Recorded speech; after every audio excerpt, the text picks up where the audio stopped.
To the flag of the United States of America and to the republic which stands, one nation, under God, indivisible, with liberty and justice for all. Can you grab the water for me? Thank you. I now call the City Council regular meeting in City Hall Council Chambers at 389 Spruce Street in Morgantown, West Virginia, 26505, Wednesday, November 20th, 2024 at 7 p.m. and broadcasted live over YouTube at the City of Morgantown. To order, if the clerk would be so kind as to take roll. Yes. Bill Clanky? Here. Reezy Michael? Here. Deputy Mayor Celine? Here. Danielle Trumbull? Here. Dave Harshbarner? Here. Aaron Butcher? Here. Mayor Buchanan? Present. Thank you. And first we have the approval of the minutes for the November 6, 2024 special meeting and the November 6, 2024 regular meeting. Mayor, I'd like the minutes of the regular meeting in the ward and boundary report, in addition to neighborhood and cohesion of representations and how often redistricting is done. I would like the minutes to reflect that there was discussion about particular residences and their wards. Okay. I think the vote had Brian and Joe reversed in terms of voting to accept or not accept the ward and boundary report. All right. Those fixes aside, have a motion? Oh, move to Thank you. second. Thank you. All right. That approved. All right. And now we have our proclamation for Small Business Saturday. Yeah. Welcome, welcome. All right. Cam, you've spent more time here since you've worked for the partnership than you did when you worked for the city.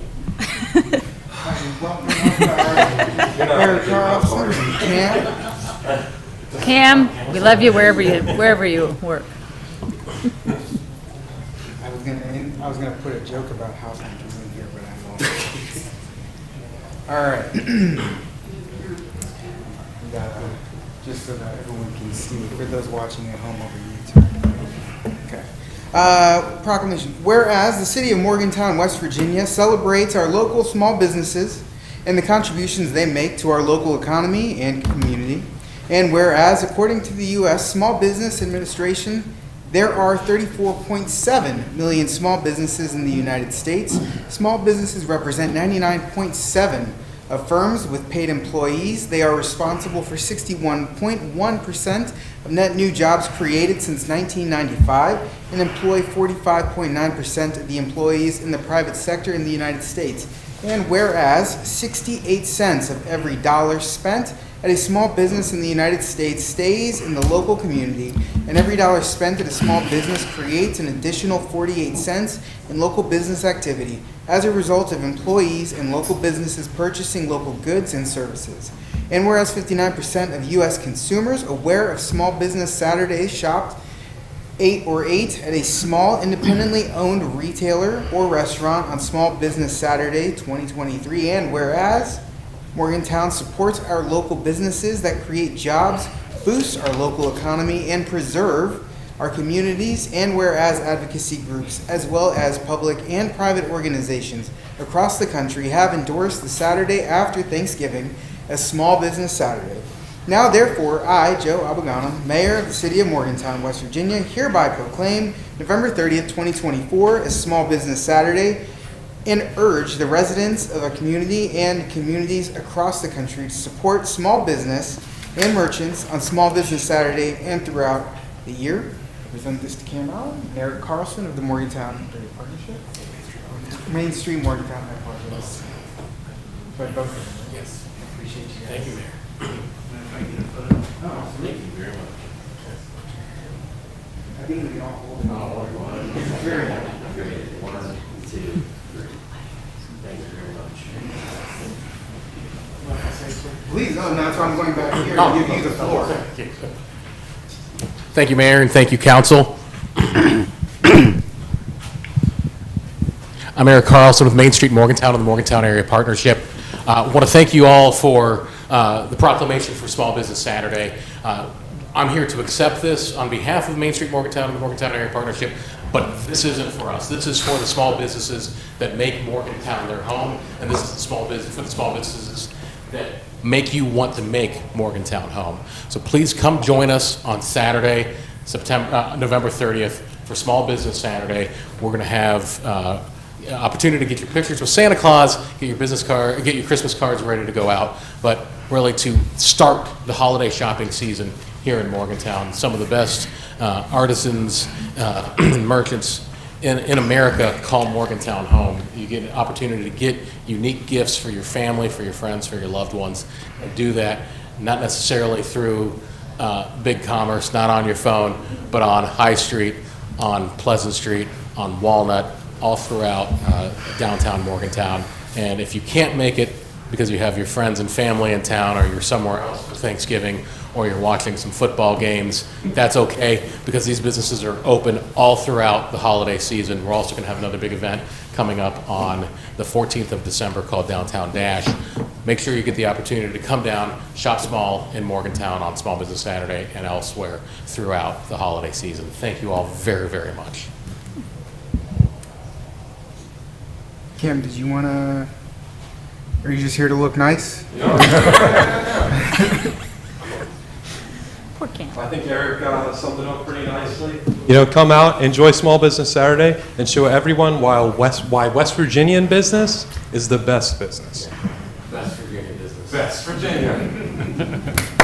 All right.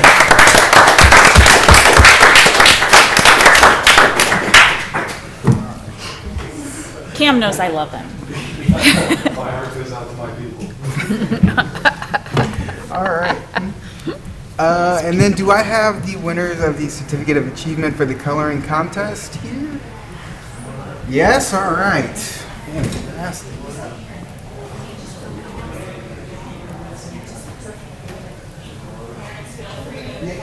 Please, parents, teachers, you're all welcome up here.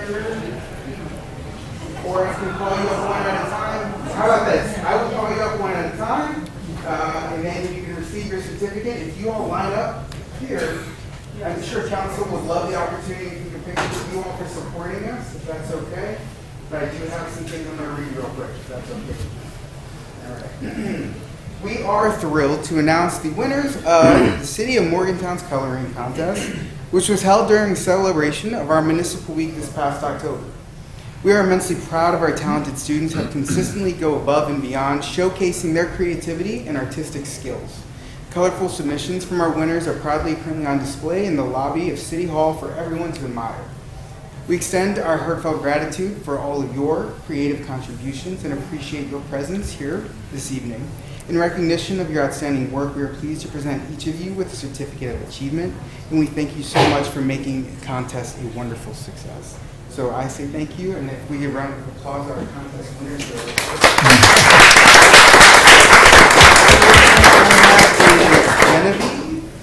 Genevieve. Now, this is the part where you have to come up here. We're going to shake hands and take a picture. This is Brad right here. You see Brad in the black jacket? And parents and teachers take all the pictures you want. And we're going to shake hands like this. And smile, Brad. Nice. All right. Hold on to that and then step right over here. Caitlin. Ready? You know the routine now? Yeah. Smile. All right. This is yours. Lily. No, Lily.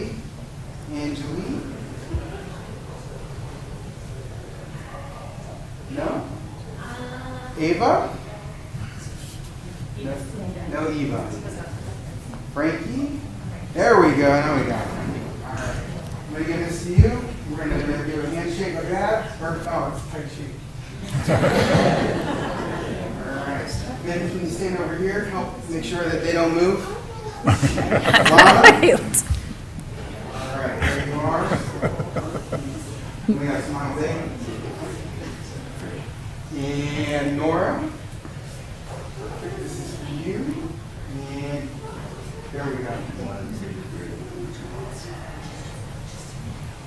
All right, is that? Okay. I had one, I think, with your certificate. All right, and if you all would be so kind of City Council, if I could ask you for a picture or group photo with our winners here today. And you're all going to stand right here in the center. You want to be front and center? All right. Come right here, Kelsey. And Nora, on this side for me. And just a little bit right there. Perfect.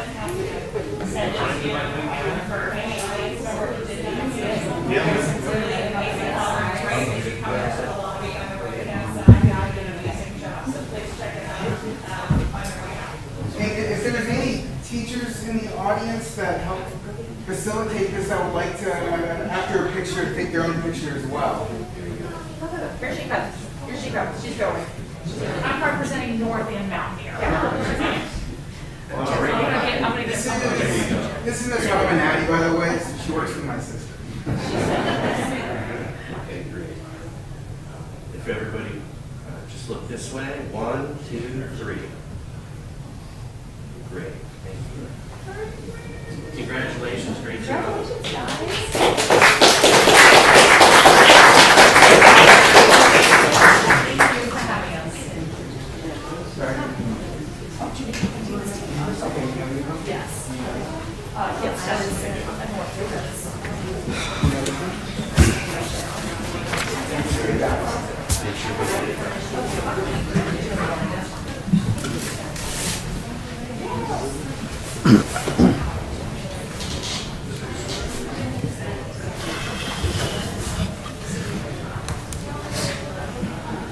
I took your pen from me.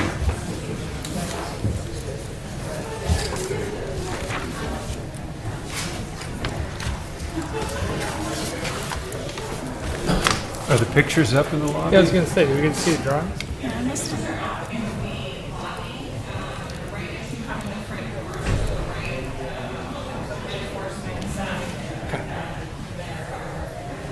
They're all very different renditions, so check them out. Okay, thanks.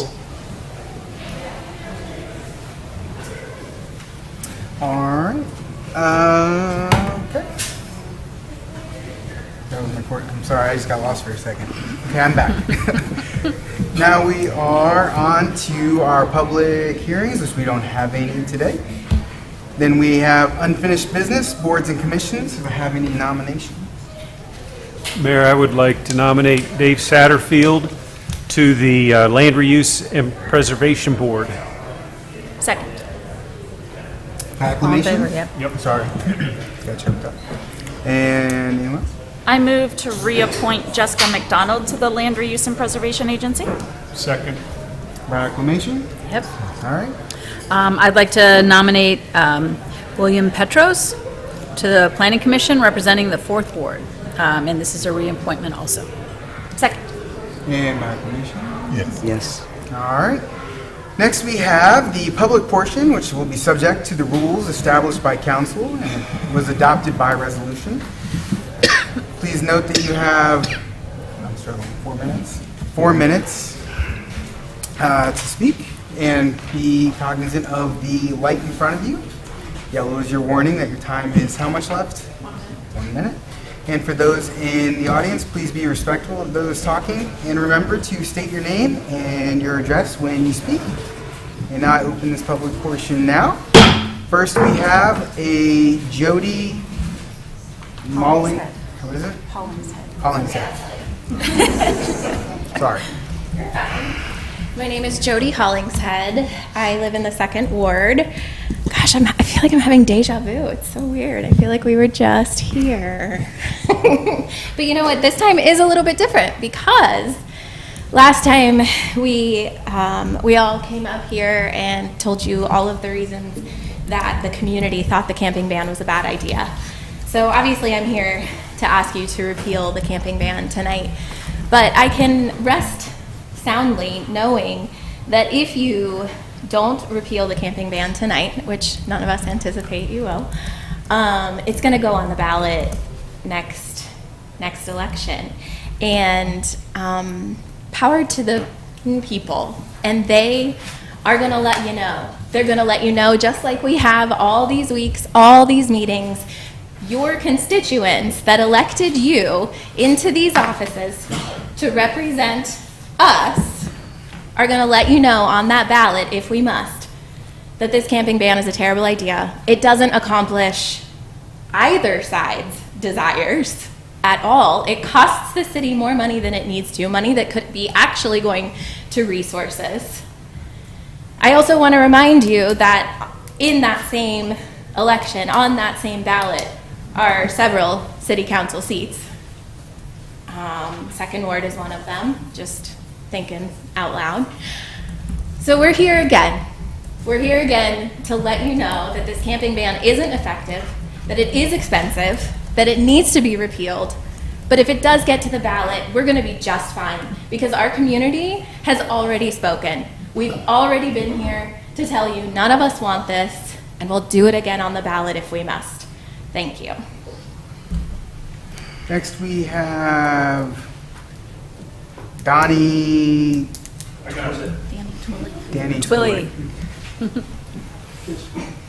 Hey, how are you? My name's Danny Twilly, 669 Westview Avenue. I'm here to just share a note of appreciation to you all on the legal project. As a member of Morgantown who spends kind of their life looking at ways that communities can differentiate themselves, create access to our public lands and public good.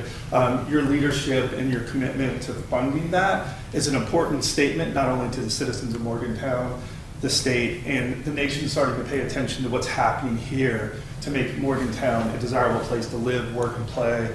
We just heard a great proclamation for small businesses, individuals that come and support outdoor recreation, utilize these trails, tend to spend in our small town, our businesses. They love what Morgantown has to offer, and you all should be commended for helping advance that. And I know you will be doing the first reading, but know that you have someone here that's a fan of your work, and it should be committed. And there's a lot of groups pushing in this direction, and so if we all push together, it will truly continue to help push the state and North Central West Virginia forward. So thank you for your support and your work in that area. Appreciate it. Thank you. And I apologize for not saying Danny and reading. No worries. Next we have Miss Annie Cronin, New York.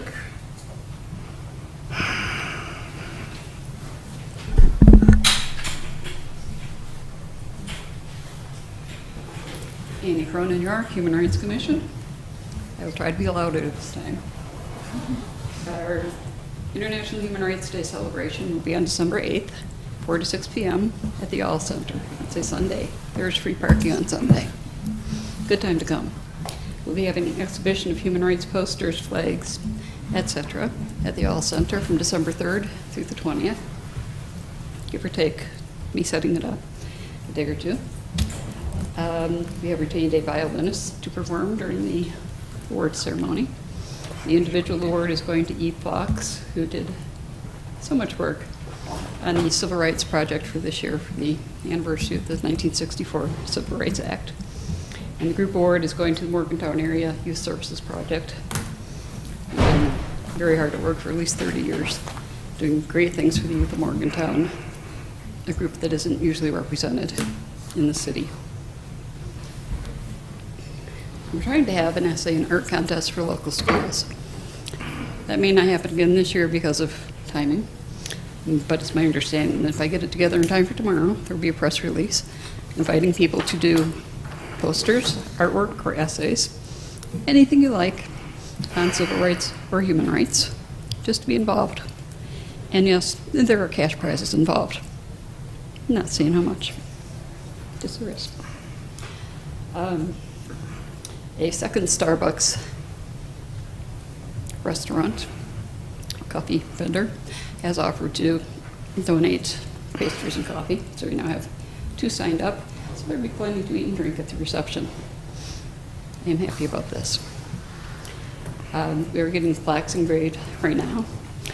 And as I was going through looking at the plaques, they have plaques that we could do to put downstairs in front of City Hall, showing who has won the award over the years. So the group award has gone to and list of groups in the year that they won. And the same thing for individuals. So I leave that to you if that could be part of our budget, but it seems like it'd be a nice thing to display. There has been aspersions cast upon how dedicated we are to human rights. It'd be nice to have that on display, but the city does care about it. And on a separate subject, the last time I was here, I spoke about the proposed ordinance for nonpartisanship with the city clerk.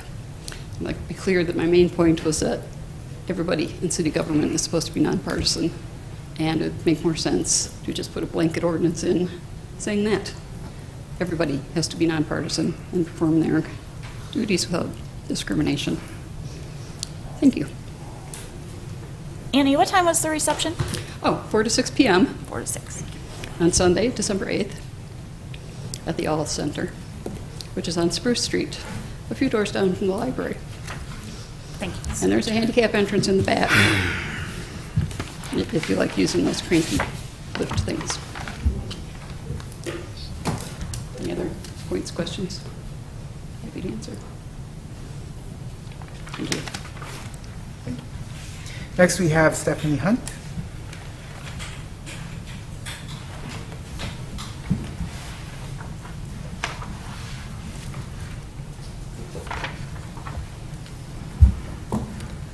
Hello, Mayor, City Council members, and fellow residents. My name is Stephanie Hunt, and I'm a resident of Greenmont living at 220 Front Street, one of the neighborhoods most directly impacted by homelessness in Morgantown.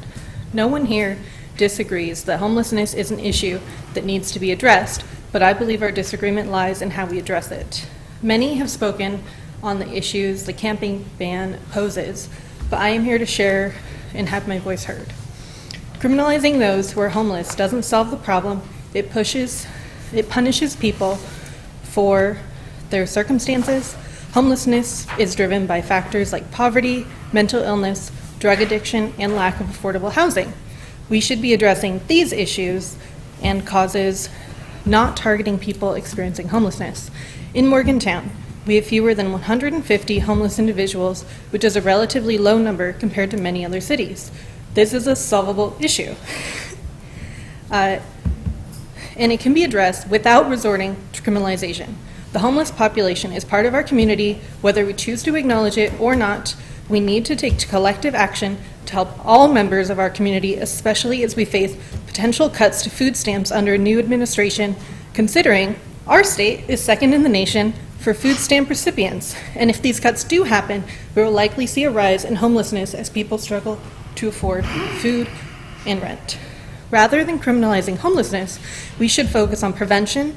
As reported by the Washington Post, the average rent in Monongalia County has gone up 13% since 2019 and 3% in the last year, with the average rent at $1,200 without even factoring in utilities. Meanwhile, a person earning minimum wage in our city takes approximately $680 per month after taxes, assuming they work full-time. This is a significant gap between income and the cost of living.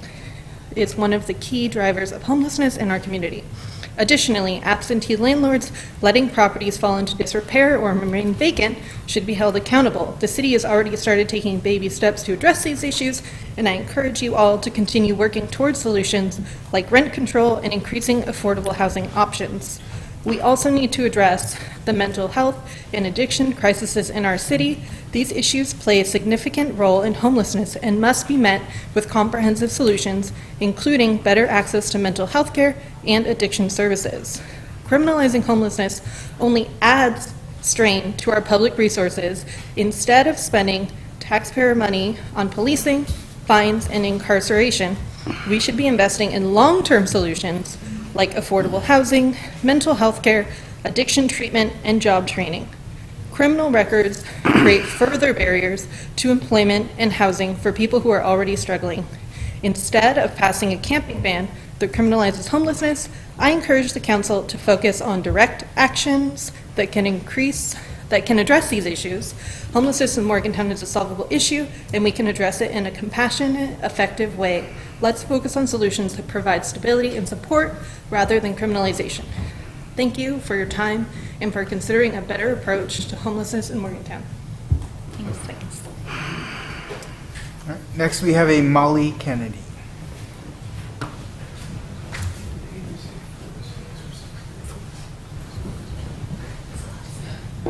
My name is Molly Kennedy. I live in the 2nd Ward.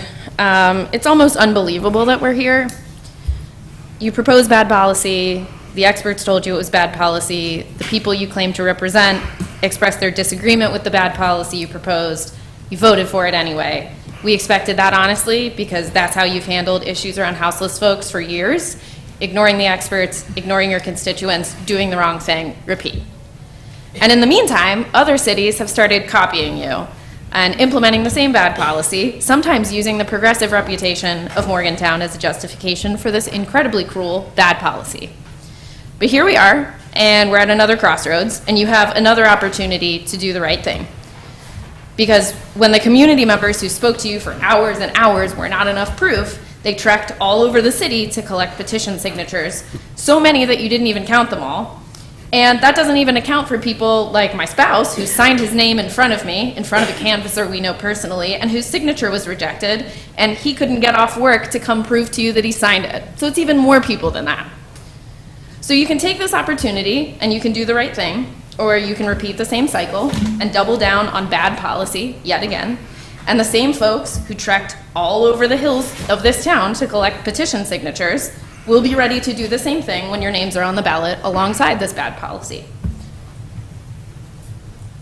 And I just want for a second for us to think about what we could have accomplished if we had put all of the time and energy that we had to do to prove again that no one wants this and that no one who knows anything about this believes that this is going to do anything beneficial. What could we have done if we had spent that time and energy to actually do something positive and help people? Imagine what would have happened if we had put this into policy that some members of this council wouldn't walk back in individual conversations and promise that it would never result in the penalties that you voted for, because it's not the goal to punish people and it won't come to sending people to jail. I have no idea why you would pass something that you don't even want to go into effect.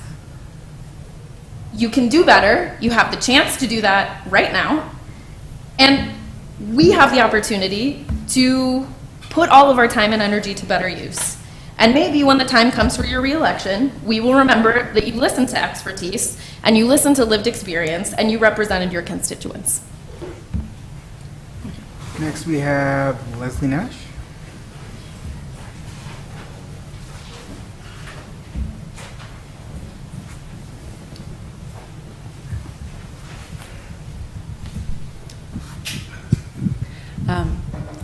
Hello, everyone. I am Leslie Nash. I live in 2nd Ward, and I actually just want to start out by saying that Annie speaking about the upcoming Human Rights Day made me realize that it's been almost 1 year since I started coming to City Council regularly to talk about the need for change in the way that Morgantown deals with the suffering of our unhoused neighbors. Obviously, I'm here to talk about the camping ordinance that is up for repeal tonight following the referendum petition. There's not really much that I can say that hasn't already been said. And I think the fact that we're here tonight less than 3 months after this council passed its overwhelmingly opposed camping ban speaks powerfully to that issue. But there are a few things that I want to say on the record because I think they're worth saying again and again. It's a fact that we in West Virginia don't have enough affordable housing. We don't have enough affordable housing in Morgantown. Across the state, we don't have it. It's a national problem. The rent is too damn high, even for people who have good jobs or people who work multiple jobs. We don't have enough shelter beds. We don't have places for people to sleep. And we have people who have no homes to sleep in. Those are just facts. Many people have said that this ordinance is not about criminalizing homelessness, it's about criminalizing camping on public property, and that anyone could be ticketed under the ordinance if they violate its tenets. The truth is, we all know that this is a law that is aimed at homeless people and only at them. No one who is not homeless who would ever be ticketed under this ordinance, and everybody in this room knows that.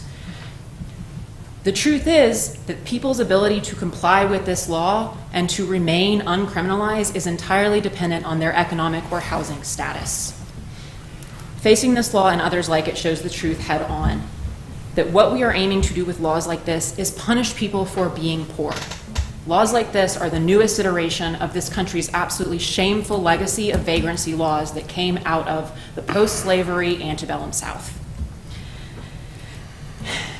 At its heart, this ordinance creates a crime of the status of indigency.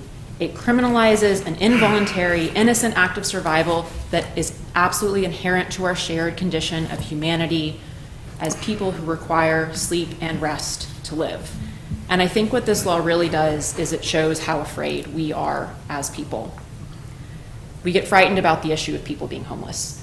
But the thing that frightens us isn't the person sleeping on the street. It is the knowledge that all of us have that it would not take very much for any one of us to be that person sleeping on the street. And that is frightening. We live in a frightening world where absolutely none of us here in Morgantown, none of us in West Virginia, really very few people in the United States are safe from ruin, whether that is the ruin of our finances, our health, our work, our family. Food is expensive, rent is expensive, healthcare is precarious if people have it at all. Most people are one missed paycheck, one sick event from losing their job, losing their health care, losing their home. And that scares us. For the overwhelming majority of people, the safety net, if it still exists, is thin, and it's getting thinner every day. And when we see people who are homeless, we have to face the knowledge of our own precarity head on. And we seem to believe that by pushing these people out of sight, by criminalizing them and pushing them onto the margins and into prisons and hopefully out of our state, we can protect ourselves. But that is not true. Lashing out at people who have literally nothing but the belongings they can move from place to place, if those belongings are not destroyed by cops doing sweeps, does nothing to make us safer. It makes us smaller and meaner and more alone. And it puts us in a situation where when we, God forbid, fall through our own safety nets, there is nothing left to catch us. We need to repeal the ordinance. Thank you. That is all the names on the list. Is there anybody else at this time wishing to speak? Step up. Just please state your name and your address. Good evening. My name is Melissa McKenna. I live at 41 Park Ridge Drive in Morgantown. Mr. Mayor, members of council, and staff, I came here tonight to speak to you about one issue, but I'm going to try to divide my time and speak to you about two. The first thing I wanted to come and talk to you about is I'm an adjacent property owner to the Flegel Dam and Reservoir. I moved here because we found that piece of land. Thought it was the most beautiful thing I'd ever seen from the highway. Then drove by about a year later, saw what I thought was the skate park, a big skate ramp, and I lost my mind. What are you guys doing? Realized it was going to be a dam. We took a risk, built the house whenever it was still a big mud pit. And I called MUB many times. They probably thought my questions were weird, but I asked lots of questions along the way and really wanted to know what was happening. And it was very hard to get information. In the end, I learned that my backyard is now going to be the site of not only a beautiful park, but also some trails. I am really excited about the possibility of having these trails behind our house. It is a place that I think people will find in value for years to come. What I am concerned about, and I'm here with my neighbors at Park Ridge Drive in my spirit with me, is to talk to you about the fact that we do support those trails, but we really want to make sure that the desired impact and all the things that Danny mentioned actually come to fruition. So we have an ask. We want to make sure that you keep us notified and engaged as you plan, in particular, the Blue Trail, which is adjacent to our properties. I want to take a moment and recognize Drew Gatlin for the time that he has spent with me and my neighbors coming out to the property and taking time to look at where we live and how it will impact us. And we really would like for you to keep that engagement up with us. And again, thank you to the folks in town or in the city, excuse me. I used to be a council member at a town, so language comes back really easily there. And again, thank you to MUB for taking care of the property, for all of the engineering expertise, everything that MUB has done to make that facility what it is, so I appreciate it. As I mentioned, I had served as a council member. I also was the chairperson of the Fairfax County Redevelopment and Housing Authority. and managed $750 million worth of affordable housing, as well as managed efforts to prevent and end homelessness. I did not plan to speak tonight on the camping ordinance, but I would like to encourage you to repeal that. The stories that folks are alluding to in their testimony are real. I've sat with former HUD Secretary Fudge, with members that lived in our communities and heard their stories. And it does not take much to fall from having your life be something that you think is guaranteed to being something that is not criminal. These people are in dire situations for reasons that none of us want to have to imagine. And they're not criminals. I would ask you as policymakers to think about a couple of things. I want you to think about, does the policy that you've put in place actually address the root cause of what is happening? I would argue that it doesn't. I would also ask you if your policy is actually enforceable. And so are you going to get the effect that you want? Are you going to be able to really enforce this policy and achieve what you think is the desired outcome? Listen to a podcast earlier this week. It talked about our healthcare system. It talked about it being a system that's actually a sickness system. It's designed to treat sickness. What you're thinking about right now is, what is the system that you have in place to address this issue? And I would argue that the policy you're talking about tonight should be repealed because it does not actually address the issue. Thank you for your service. I know what it's like to sit on the other side and hear hours of testimony, so thank you. Appreciate your time. Thank you. Thank you. Anybody else wishing to speak at this time? Again, I just ask you state your name and address. Hello again, friends. I'm Charlie. I'm a resident of South Park. I've been up here before. You've heard many reasons why you should repeal the ban. Tonight, I'm just going to remind you that I have sent you the resources that the National League of Cities and the Mayors for GI have put out there, which have found that the city level is the most effective level to implement a guaranteed income program on. We've actually seen a guaranteed income program work wonders for our city and for our state here as a remote worker relocation incentive program that pays people who already have income to come find housing here. It's a great program, highly recommend it. I just believe that this is something that we should extend to our houseless neighbors or to folks who don't already have employment.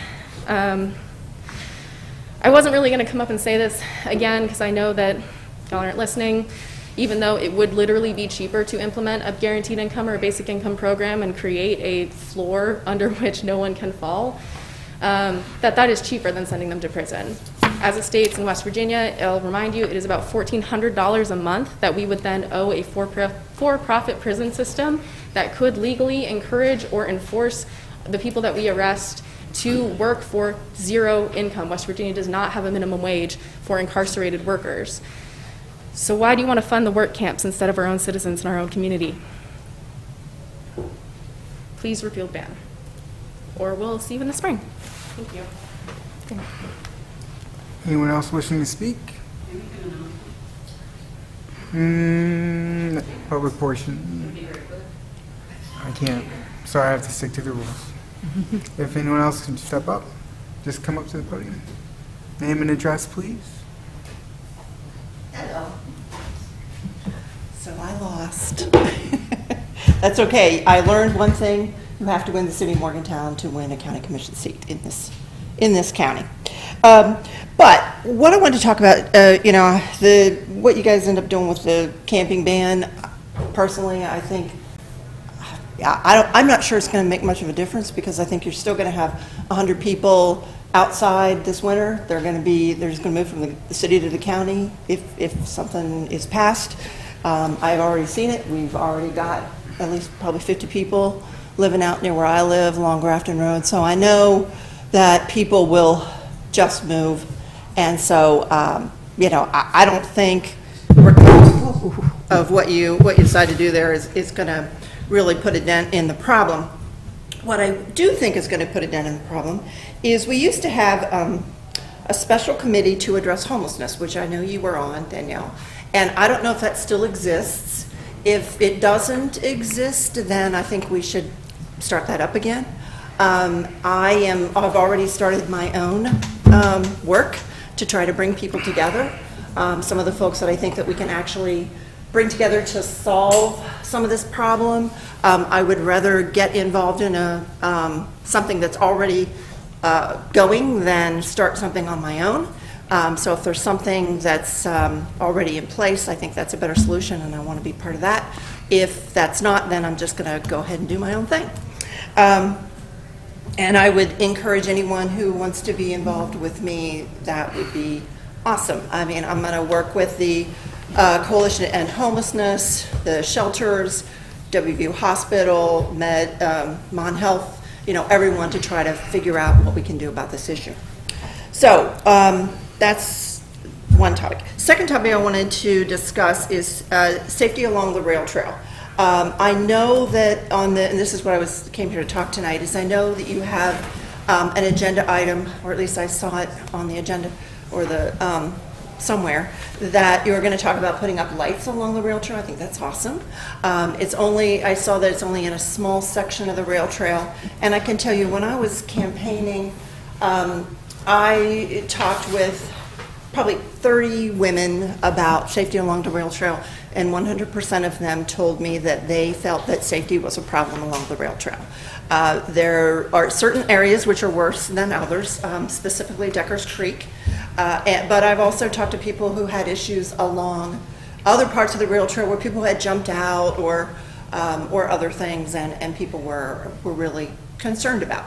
So, and then a few men I talked to who said they didn't want their wives or sisters or whatever going to certain parts of the rail trail as well.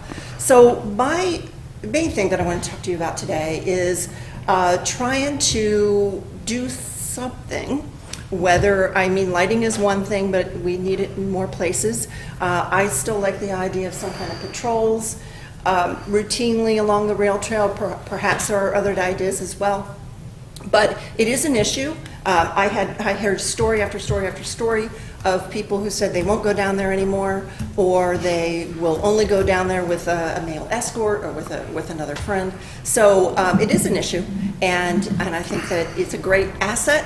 I do appreciate all the work that you've done to clean it up and to keep it maintained, but it still is, safety is still a concern down there. So I'll work on that too. If anybody wants to work with me, hopefully we can get something going. But if you all don't want to work on it, I'll go talk with the police myself. I can do that. So anything that we can do to try to improve that, that's my thing. Thanks. Thank you. If anyone else is wishing to speak? Can I go? Just state your name and address. Hi, everybody. I'm Isabella Vernada, owner of, resident of 400 Willis Street, apartment 901 in Morgantown, West Virginia, in ward number, 10. I would like you guys to state that, for the record, I want to make sure I agree with the camping ban, but I don't think you guys should activate it due to the amount of homeless people we have.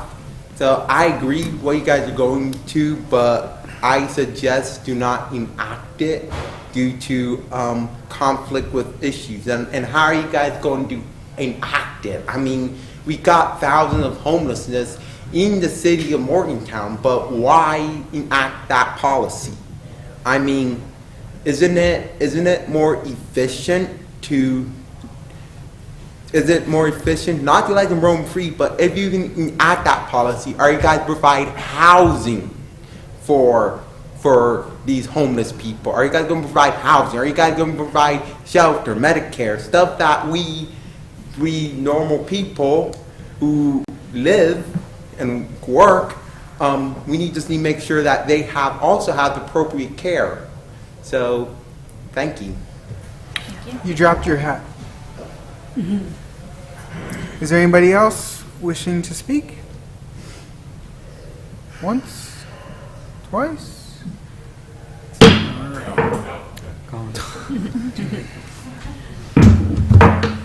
Hi, my name is Miles Case. I live at 134 Sherman Avenue, and I'd just like to offer some perspective. I'm 21, and for as long as I can remember my entire life, I've never been under the impression that I would be able to buy a house. That's been very, very difficult to deal with, but it's helped to know that I thought there were people out there looking out for me. But having to go out and spend my time trying to fight against something that you can say you don't want to criminalize homelessness all you want, but we're not stupid. And then the other thing is, this is not something that's just going to go away. Like, we're not doing this because it's fun. We're doing it because, number one, we care about them, and number two, like everyone else has said, this could be any of us. So if you just refuse to address the problem, it's not going to go away. We're going to keep coming back. So I just think it makes more sense for everybody to just listen. Like, that's all. Thank you. All right. Once again, anyone else wishing to speak? Once, twice. And I close the public portion. Now we are on to the consent. What do we have? Consent? Special committee reports.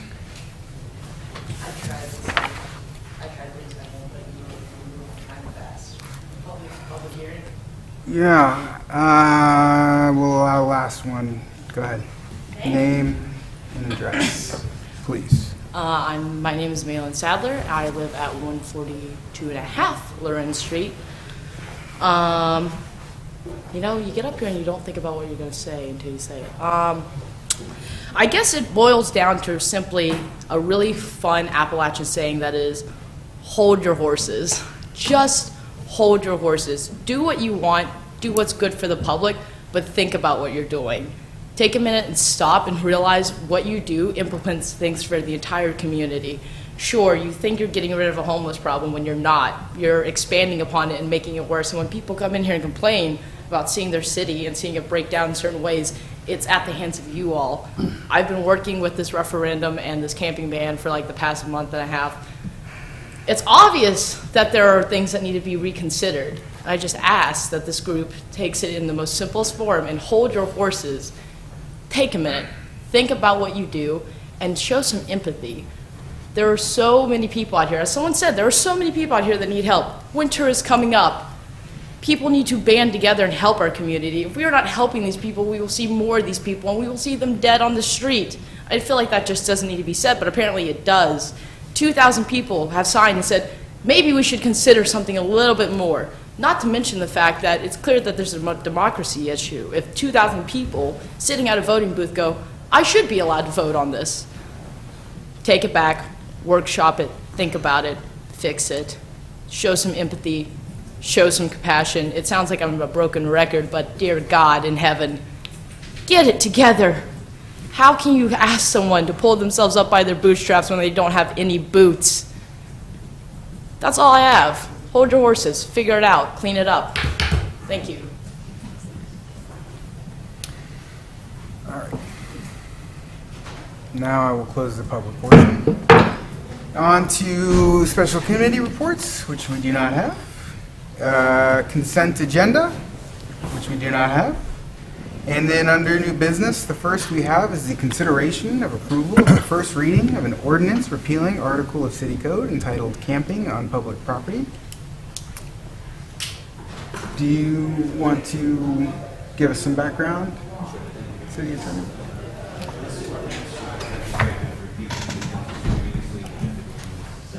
An article of the City Code regulating camping on public property.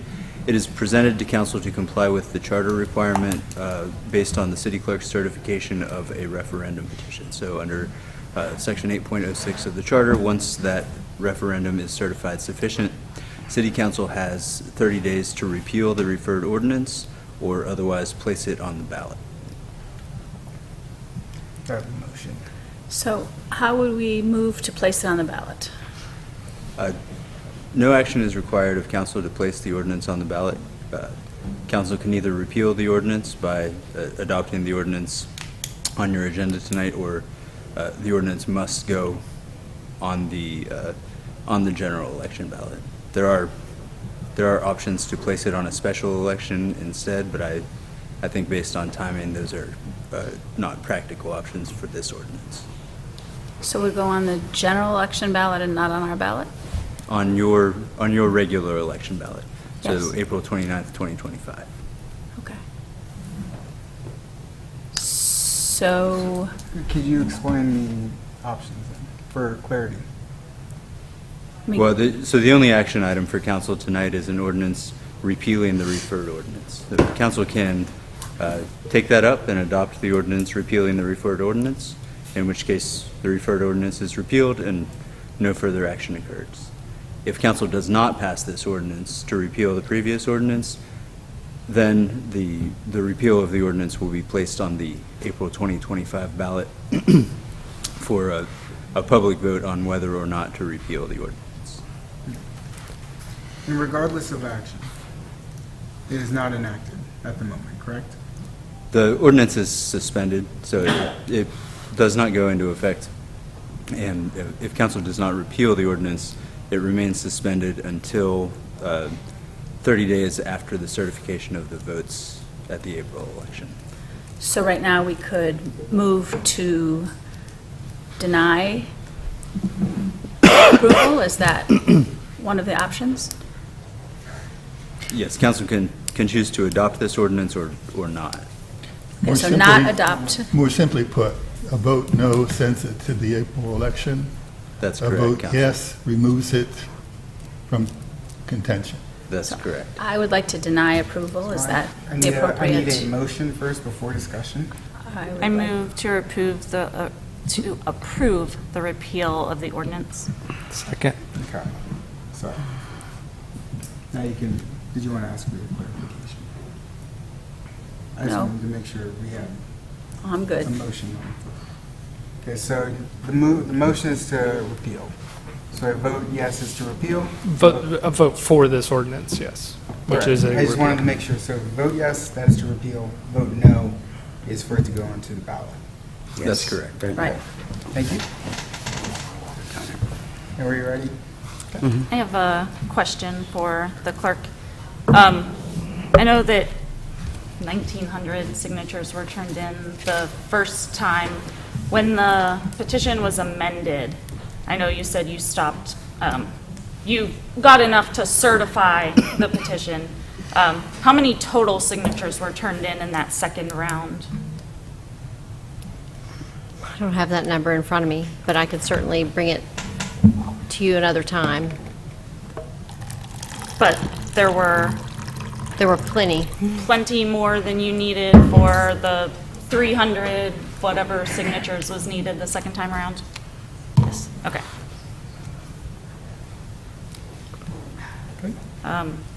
I've continued to work on these issues through my work at H3. I just returned from a National League of Cities conference. I spent the majority of my time there attending every single session that was held on homelessness. There was housing to address homelessness, how Tampa is dealing with homelessness in coordination with Catholic Charities. There were, pathways to addressing homelessness, city strategies for addressing homelessness. This was not in any of them.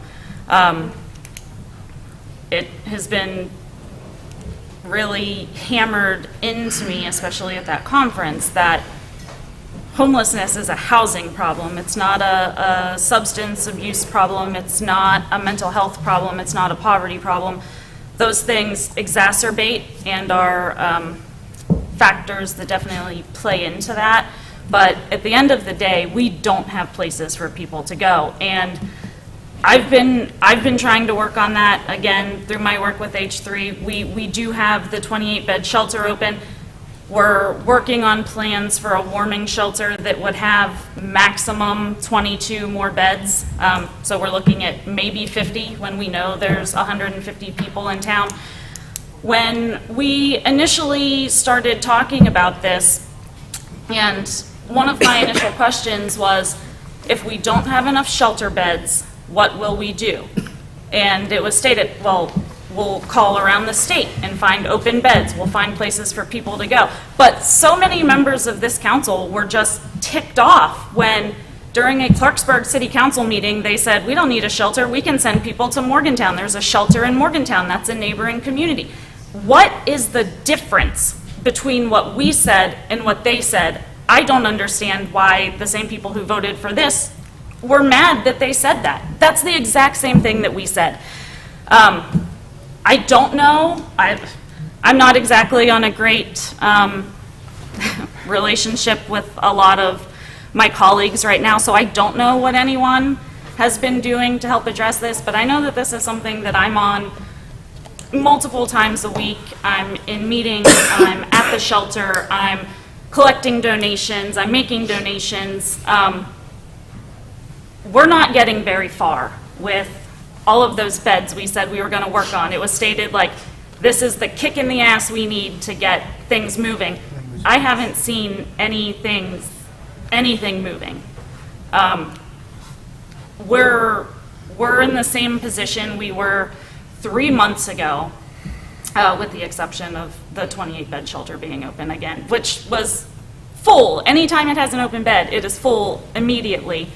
And I'm there on site at H3 talking to people, and they are doing their best to move people through the process and get them into housing, but we don't have the housing. So I am still against the ban, especially coming into the winter where we are going to ticket people or jail people for using a blanket when it's going to snow tomorrow.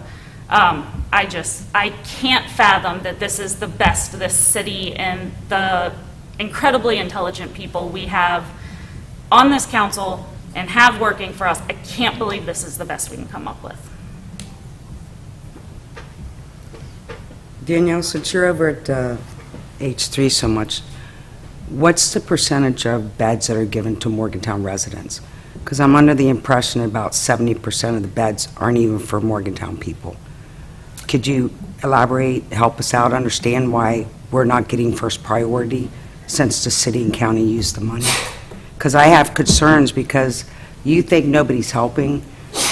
2 weeks ago, I put a senior, 68-year-old, I'm not going to say male or female, that was in the hospital, that when that person went to their apartment, they were locked out. Had nowhere to go, called the shelter, there was no beds.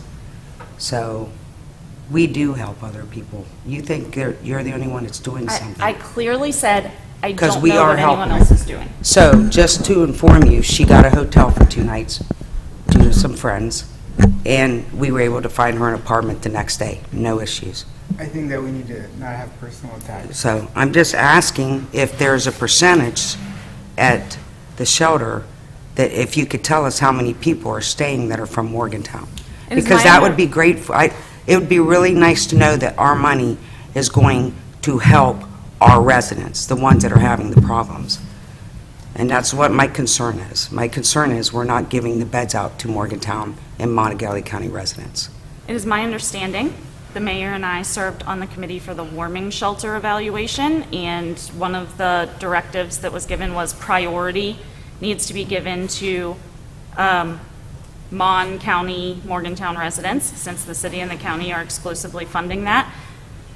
When we did the downtown safety meeting, I recall specifically saying to you, Weeze, that shelters like Catholic Charities, the shelter they are running now, they are not solely funded. They are applying for other grants. They are not, that shelter is not and will not be solely funded by the city and the county. And when you are applying for state and federal grants, those usually come with the stipulation that you are not allowed to exclude people for where they come from. So I'm not saying exclude people. I'm saying that a high percentage, let's say 10% could go, but we need to prioritize where we are at. So they would be denied federal funding if they did that, is the point. But I'm not saying all the beds. No, it doesn't Like matter. 70% It doesn't of the matter. It beds. doesn't All right, I'm matter. going to ask now that I'm just so you this know. point That's of fine. questioning is out of line with the discussion at hand. Yeah, And I think that's a conversation for a different time, not particularly in relation to this ordinance. So Well, I think shelter availability is definitely in relation to shelter the ordinance. availability, but not how we're choosing to allocate the funding. Sure.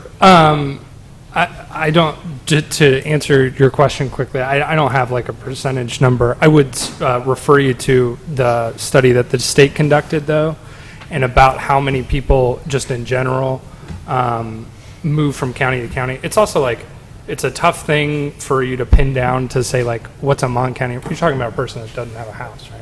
So what's a Mon County resident in that case?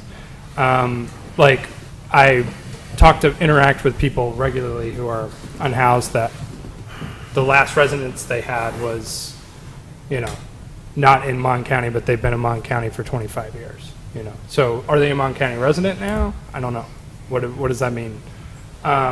Anyway, as far as shelter availability, I have a form that I put together at the request of Jessica at Grace Shelter that just tracks daily availability, kind of like how hotels do whenever they call around and just see what availability is.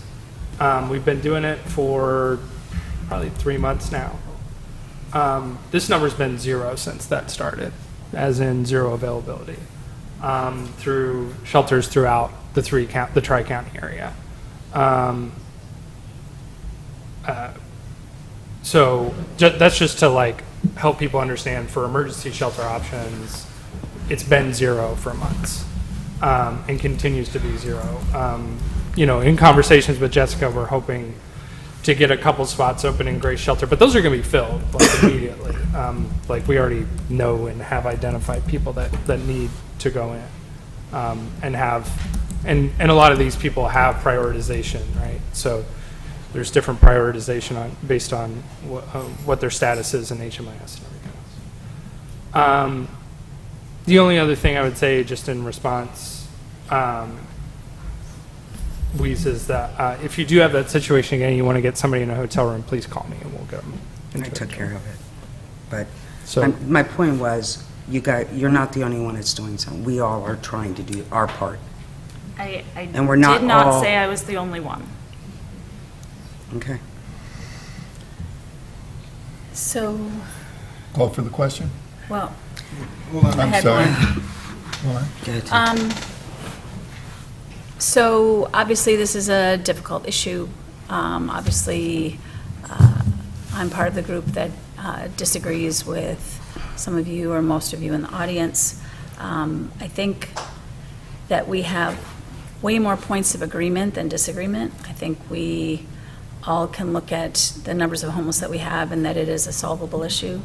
We can all look at the need to have more affordable housing, and that we have issues with mental health and addiction, that we need more job training and support. I think every single person I have seen in this group ask questions or push for things like having some small shelters that are potentially up at Hazel's house, that are sponsored by some different groups, that are monitored, that are available to add to our housing stock, our emergency housing stock, I should say. We've been talking about having another floor at Hazel's house renovated and how we would go about funding that. We do have compassion, but we also have some of these balancing concerns.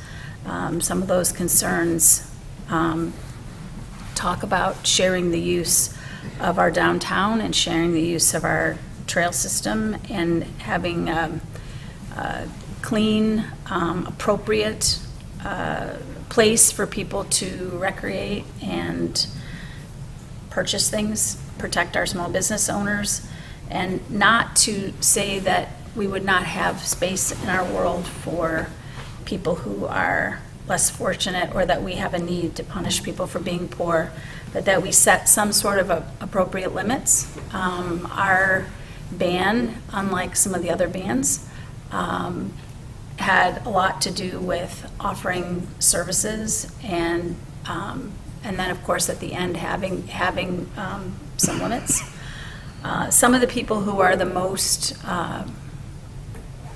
affected by having people camping in places that are not designed to be camped in is that those people are often in lower income neighborhoods and affecting people who are first-time home buyers or people who are trying to raise their family as best they can in an area that other people think is all right to camp in when it really isn't.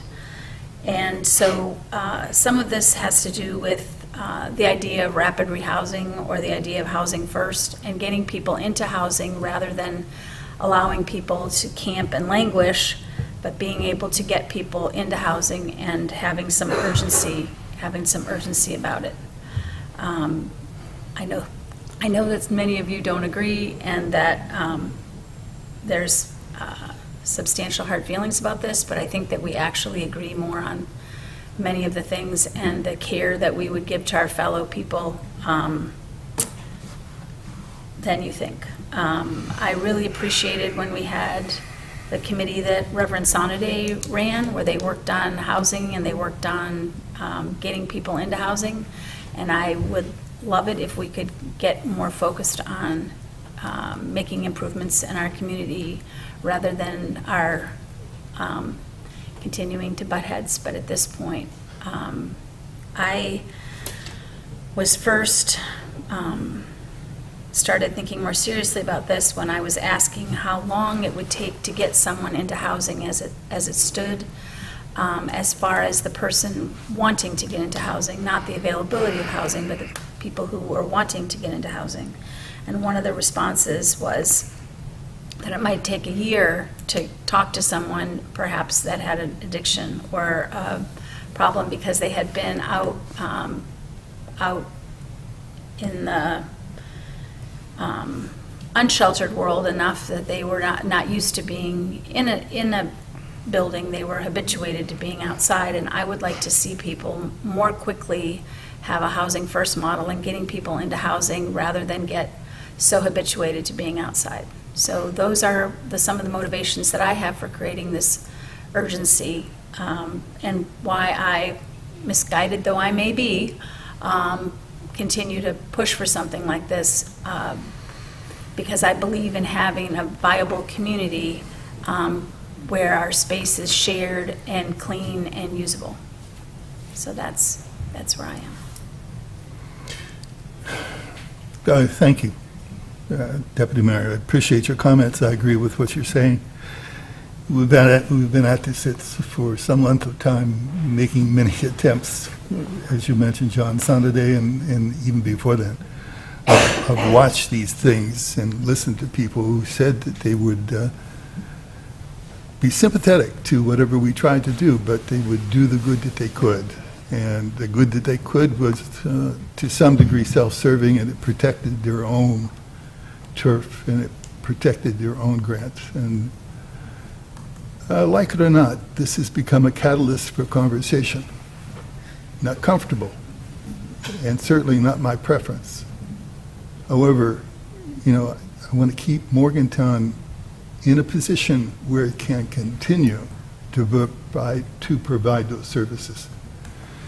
And we can't do that at the threat of our economy. We can't do that at the threat of people not wanting to patronize our businesses because they don't feel safe walking our trails, feel safe downtown. I can't tell you how many times I've heard that. Again, it's not my favorite solution, but it is a catalyst. It's a conversation. And I'd be perfectly happy to move this forward to the vote and see exactly whether or not you do agree in whole. I'm not real encouraged by that given our last go-around with elections, but we'll see.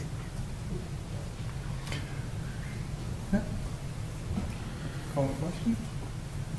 Can I, just as a final comment, I hope that it's not lost on everybody that, like, the desire and want to improve our city, make it safer, make it cleaner, is not like people who are opposed, or myself as a person who is opposed to this, is not like opposed to those efforts.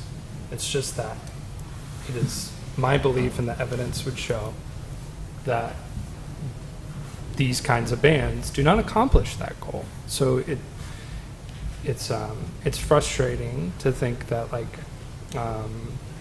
we would accomplish people being in housing and more rapidly rehousing people by putting limits, as you say, which is jail time, on them. And so I just don't want it to seem like individuals who oppose this ban, A, want people to sleep outside, because I've heard that a lot, or B, don't want to prioritize safety or cleanliness or anything like that. In fact, quite the opposite. And it's just that, there's a large, ever-growing mountain of evidence that things like this do the exact opposite. And therefore, that's why I would oppose it. But that's it. For the record, I love putting things in the hands of the people, which is why I wanted to put our election day in the hands of the people. But I just can't. I have gone back and forth on this, on which way to vote on this. Because at the end of the day, I'm proud of what our community accomplished, and I think that is definitely an achievement that they got together and got so many signatures, and it should be a voice. I'm thrilled that I'm not on the ballot this time around, because I think this election is going to get crazy. But yeah, at the end of the day, I just can't morally find I believe that the will of the people will be had, but I myself can't vote for it, so. Ms. Kirkwood, take it. Yes. Bill Kowacki? No. Wait, which part are we doing? The Repeal. repeal or the? So vote on the repeal. Repeal or not? You want it repealed? So this is the repeal? Okay, no. Deputy Mayor Celine? No. Danielle Trumbull? Yes. Dave Harshbarger? No. Brian Butcher? Yes. Mayor Abu Ghanem? Yes, but it goes to a vote by the people in April. Repeal 4-3. Next, we have a consideration of approval of a resolution amending the 2024-2025 budget revision for the Morgantown Capital Escrow Fund. And is this you or? So this is the budget revision for capital escrow. This is taking over some of the carryover and bringing those in. There's information included in your packet on this specific budget revision and some of the information on the accounts. If there are specific questions, we can touch on those. The finance director did include 4 items specifically called out for, the first being the match that will help with the Mon River Trails Conservancy for their wharf lighting, general budget. Can I just elaborate on that one? Sure. Oh, actually, can I You wanna go pause? through? Because, no, I need. Yeah, it's too noisy. Okay, sure. Yeah, thank you. Right.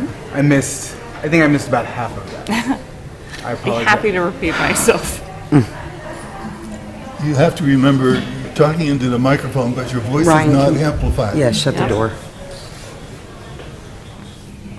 All right.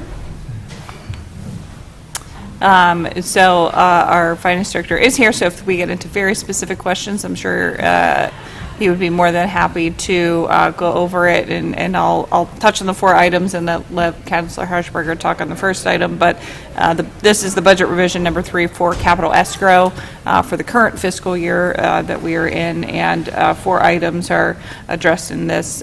One is the funding for the Mon River Trails Conservancy.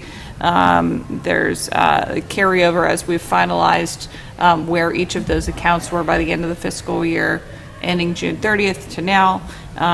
We have sold some equipment, so we sell some of our older equipment at auction, and then some of the CDBG reimbursements that we get for that. So I'll turn that over to Dave, and if there's other specific questions on this capital escrow budget carryover, budget revision, I'm sure that our director will be more than happy to detail We this. need a motion before we ask questions. Move to approve. Second. All right, Dave. I was just going to, thank you, point out on the 80,000 match for the rail trail lighting that leverages $100,000, and it will help us get lighting from the amphitheater to the Marriott Hotel. It'll almost get it down to the garage parking, but not quite. The lighting was just a lot more expensive than we anticipated, but that opportunity for the federal funding was sort of presented as an option if we could get that 80,000 match. So I think that'll really help and be part of our longer-term goal of continuing the lighting in all directions to improve pedestrian flow and safety at night for, commerce in our downtown Wharf area. I very much appreciate hearing that because I wanted lighting. I know that when we go to the concert series, that's such a dark area when we walk home. That and then the area down towards the post office would be the other one, but I'm excited to hear that. Yeah. Thank you for that. Dave, you said it was a match, like as in, I was confused on the figures. We're putting in 80. We're putting in 80, and it's a federal 320. It was a $400,000 grant. We had to put in 80,000, and then 320,000 was provided as the match. From, I believe, the MMPO.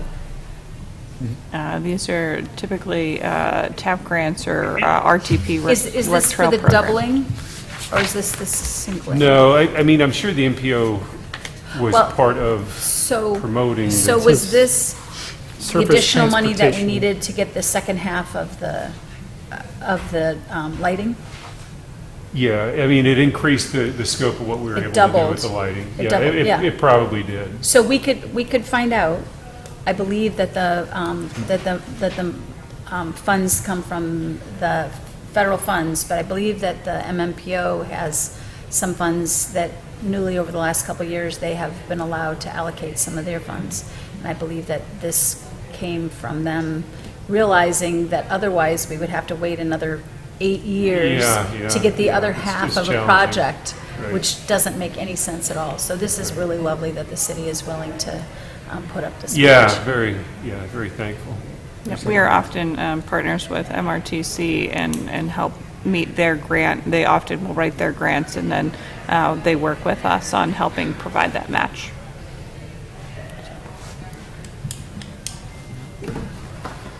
So we have a motion. Any other questions or call for the question? Call for the question. Bill Koecki? Yes. Weezy Michael? Yes. Deputy Mayor Celine? Yes. Danielle Trumbull? Yes. Dave Harshbarger? Yes. Brian Butcher? Yes. Mayor Abu Ghanem? Yes, passes 7-0. Next, we have consideration of approval of a resolution approving the, I can't even read my computer, approving the requisitioning of funds from the city's Combined Utility System Revenues Bond Series 2024, a West Virginia SRF program, its Combined Utility System Revenue Bond Series 2024B, West Virginia SRF program forgivable, and other funding sources to pay costs associated with the upgrade of the Cheat Lake wastewater treatment plant and other utility system improvements, which are being funded in part with the proceeds of such bonds and other funding sources. And I believe we have Love here with us tonight. If anyone would like to step up. We have bond counsel and to go over what exactly is in front of you. I was going to say, who should I talk to? Tom. Good evening. Tom Amon with Steptoe, Bureau's bond counsel for the project. So on the first draw, this is, of course, the council has already enacted the bond ordinance for this project, of course, had your public hearing, and then tonight I think we have a supplemental resolution and also the first draw resolution. And so the first draw is approving the initial disbursement of funds for the project, and that total is So 86,000 for engineering services, $2,055,000 for engineering services, 10,000 for legal, 1213 for accounting services, 1.4 million for sites, and that's a Morgantown Utility Board contribution to the project. All the others are disbursements of the loan funding, the SRF loan. 140,469 for permits, 30,429 for permits. There's one I can't read here because of the way that the spreadsheet's printed out. 878,604. I believe that's a MUB contribution to the project as well. And then we have $650 for registrar services, $65,000 for bond counsel services. Total MUB contribution, $2,288,417, and total initial disbursement from the SRF loan proceeds of $2,470,951. So, are there any questions about that? Closing is set for December 10th, so that's when this will be funded. Pre-closing the day before in Charleston, that's nothing that the city has any involvement in. And then hopefully the supplemental resolution, I can explain that as well. When you're ready for that one. Okay, thank you. We have a motion? I'll make a motion. You first. Yep. Yeah, She moved. I move. Second. And discussion? Good? Good project. Please. Bill Koecki? Yes. Weezy Michael? Yes? Deputy Mayor Celine? Yes. Danielle Trumbull? Yes. Dave Harshbarger? Yes. Brian Butcher? Yes. Mayor Abu Ghanem? Yes. Passes 7-0. Next is consideration of approval of a supplemental resolution providing as to principal amounts, dates, maturity dates, redemption provisions, interest rates, interest and principal payment dates, sales prices, and other terms, of the Combined Utility System Revenue Bond Series 2024A, West Virginia SRF Program, and Combined Utility System Revenue Bond Series 2024B, West Virginia SRF Program, forgivable of the City of Morgantown, approving and ratifying the bond purchase agreement relating to such bonds and the sale and delivery of such bonds to the West Virginia Water Development Authority, designating a registrar, paying agent, and depository bank, and making other provisions as to the bonds. Drew, could you close that? Oh.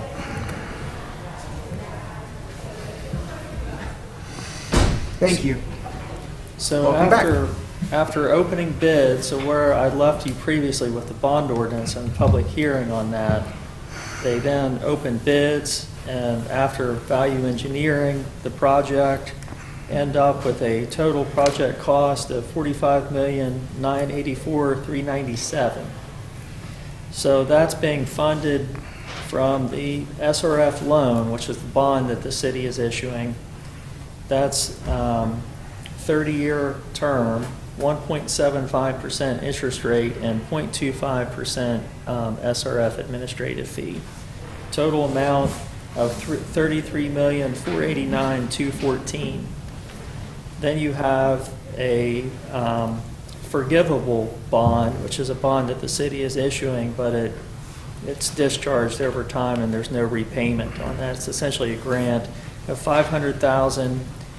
The Economic Enhancement Grant of the West Virginia Water Development Authority, $8,050,000. Infrastructure and Jobs Development Council grant of $165,000. And the Morgantown utility contribution to construction and to land and rights-of-way and equipment and labor for a total of $3,845,833.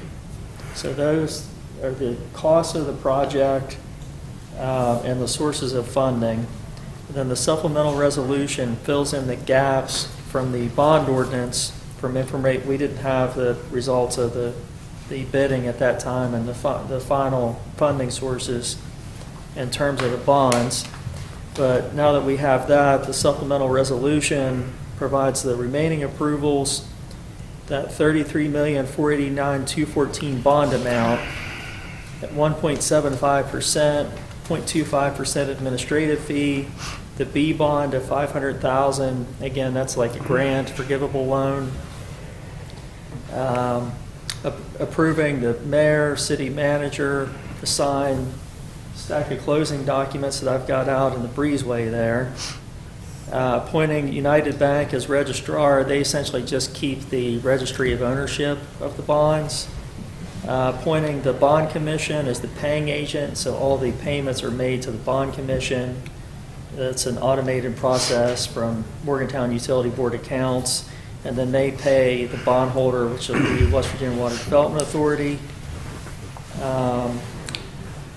United Bank, appointing United as the depository. They will hold the construction fund for the project. And then approving your final grant amounts, that EEG grant of $8,050,000, IJDC grant of $165,000, and MUB contribution of $3,845,833.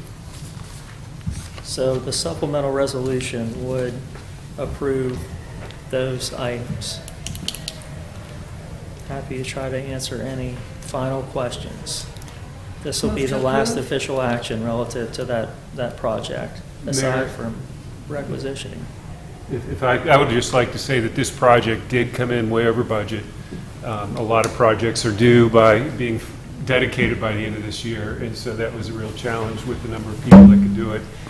MUB did a great job of trying to figure out how to fund this project and come up with the additional monies, got some help, and was able to prioritize what needed to be done, what could be delayed. And so this is really a great best effort at a difficult situation for a project that has to happen.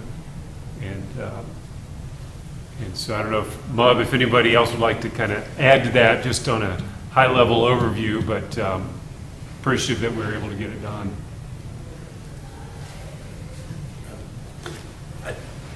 Dave, actually, or Counselor, pardon me, you did an excellent job explaining what we did, going through the value engineering process. Where could we cut costs? We had an alternative item that the Whites Run lift station. It was bid as an alternative. We decided to delay the construction. And so we were able to bring those costs down. We were able to obtain additional grants, one being $1.5 million or $1.3 million from WDA and then IJDC.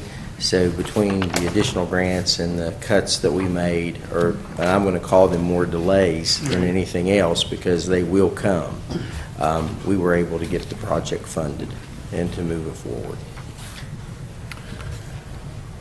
Excuse me, my understanding is that there's a possibility that as you proceed, there will be cost savings that will allow you to bring some of the neglected items to an earlier resolution? We think so because we have to go into construction with a 5% contingency fund, and we believe that there will be some of those contingency dollars available as the project progresses, and that we'll be able to utilize those for some of the items that we had to remove. As long as we don't get caught in some sort of cost increase, as we've seen in the past with either materials or services. But thank you for that. Yes. Yeah, thank you. Yes. I had a motion. A second. All right. Anything else for discussion? Okay. Please. Bill Koecki? Yes. Reason Michael? Yes. Deputy Mayor Celine? Yes. Danielle Trumbull? Yes. Dave Harshbarger? Yes. Brian Butcher? Yes. Mayor Abu Ghanem?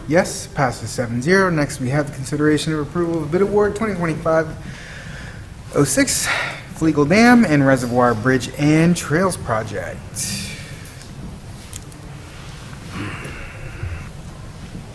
We have our staff engineer, Drew Gatlick, here to talk about the project and the bid award in detail for you all.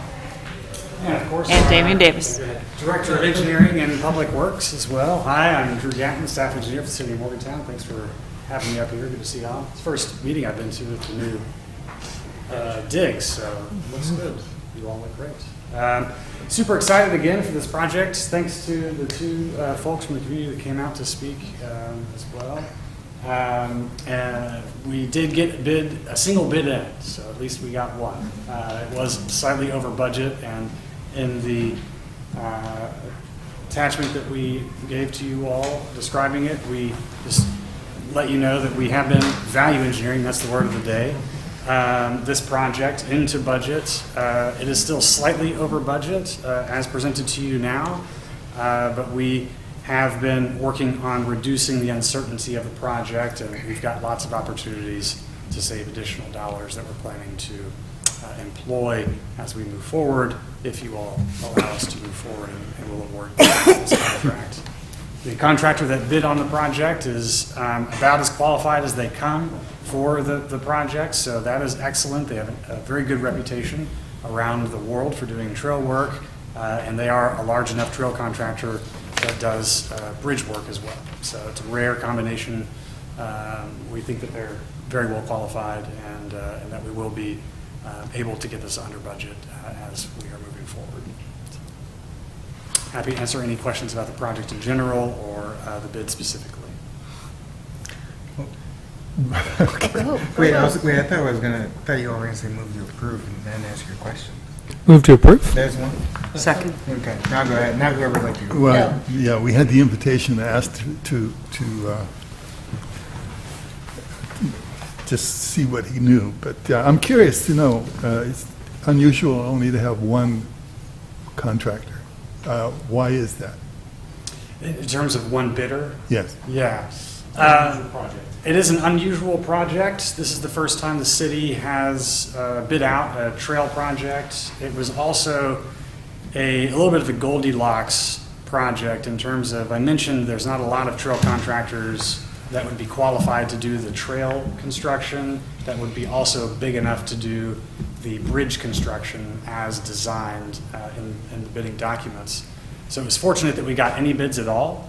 I did also hear from a more local, traditional general contracting firm that was ready to bid and had some issues with their bonding work at the 11th hour and was unable to submit that bid. And they were, so that's essentially the reason why we... The follow-up to that question is how confident are you that your estimation of what should have been bid is by comparison to what you received? Yeah, so good question. If I can restate that, how confident are we in our numbers, maybe, in terms of the budget and Where we can get to. where we can get to? And, Well, what your expectations were with the cost of this particular project and what it came in at? Yeah, so we had an engineer's estimate. We had, of course, also a non-engineer's trail cost estimate. And the project came in slightly over the budget for the trail items, but it was right on estimated budget for the estimated cost for the bridge items. The major thing that we have to admit is that we put this bid out with a lot of uncertainty for the bidders. And so we got that back, and we have built in some of the items a decent amount of leeway in terms of how we're able to spend the project dollars for the different bid items. So as I mentioned, we've been working to really whittle down rapidly that uncertainty now that the bids have come in. And we had a little bit more time to work on developing the project. And we may ultimately not need one of the bridges, is one of the examples that we may be able to save a decent amount of dollars on. Thank you for that. I think it's a project that we approve of, but it's nice to have the confidence level that it's being properly addressed. Councilor Quickie, if I may, so I've been very involved with this project from the beginning, with Drew and working with Mom even before there was any water in the reservoir. When we put this out, this is one of the ARPA-funded projects. There were a lot of unknowns as to whether it was even feasible, where the bridges would go. So our designers, working with our staff, have done a great job being able to pull those together, being able to get the bridges right on estimate. It was really great. One of the bridges is quite large, right at the turn of Upper Coben Creek Road, and then a couple of the backwater channels where the two bridges in the back would go as well. Having some uncertainty originally about how they may get to those bridges and some of the tighter pinch points. So I feel like what we've already been able to whittle down and some of the conversations with the contractor, we feel confident that we can bring this back in under budget and that it will become a great community asset. Obviously a little bit, outside of town, but like the Botanic Gardens and like some of the other areas around, this will become a great community asset. What was the budget initially? How much above are we? For the entire project, design and engineering, it was originally 1.5 million. So we have used some of that for design. We still have a couple tweaks to work on that. So I think we are trying to get in around closer to 1.25, but there are some things that we can continue to work on, and some of our other projects that are funded by ARPA have come in under budget, so we may be able to shift some of those resources as well. I want to say thanks to Mo for working with them through this project. Some of the things they're going to allow us to do hopefully will help us bring the cost down as well, or some things that we're working with them to do as well. Great.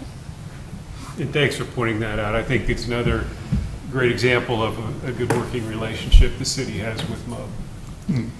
Just a confirmation, I agree. Thank you for your cooperations. So when MUB was first having hearings in this room talking about this project, a couple of us were in here asking those, can there be recreation here? Can there be recreation here? And just hoping that somewhere we could find that cooperative spirit and we could come up with the funds and the wherewithal, the engineering, that it wouldn't just go halfway around or some piece around, and that it could actually, it goes all the way around, right? It goes all the way If it can go all the way around, that is amazing, because at the beginning it was like, oh, I don't know if we can get across the backwater. Oh, I'm not sure about the spillway. And there was just a lot of conversation that went on throughout this process. Having Danny Twilley and his group here in Morgantown and going kind of added the impetus that we should be making more sites like this in our area and be thinking about properties that are a little bit outside the city, because that's where we have some space that maybe we don't have as much inside the city. People who like to fish, it's being stocked. There's going to be fish out there. I mean, fish are growing as we speak. So, and I think it's really cool that a property owner came out today and is interested, but making sure that we're not too close, which totally get. But I just very much appreciate our engineers, our MUB, people thinking about how to actually accomplish a task and get something done and provide for our community. We do not have a new lake in West Virginia very often. That is, I mean, I don't know how many new lakes we've had in the last couple of years in the whole state, certainly not in the county. So it's really cool that we're taking advantage of it, and we're not only going to have nice fresh water, but we're going to have people out there able to enjoy it, and the public being able to enjoy the investment that they made in this extra water source. So I just feel really good this evening that this is moving forward.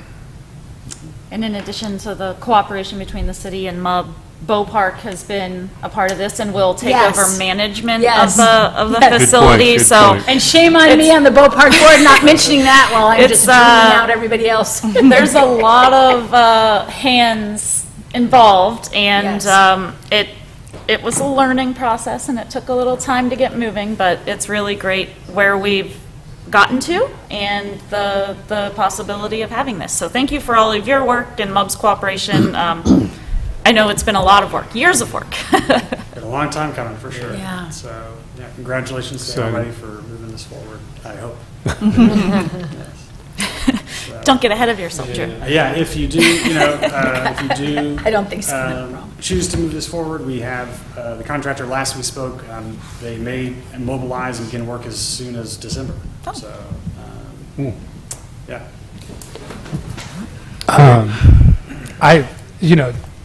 Kudos to all of you. I'm certain there were times that I was on council when we had discussions about this, and I mean, I was pretty much reserved. It was never going to happen. So I'm just seriously, it's great work and great cooperation, and I know stuff like this,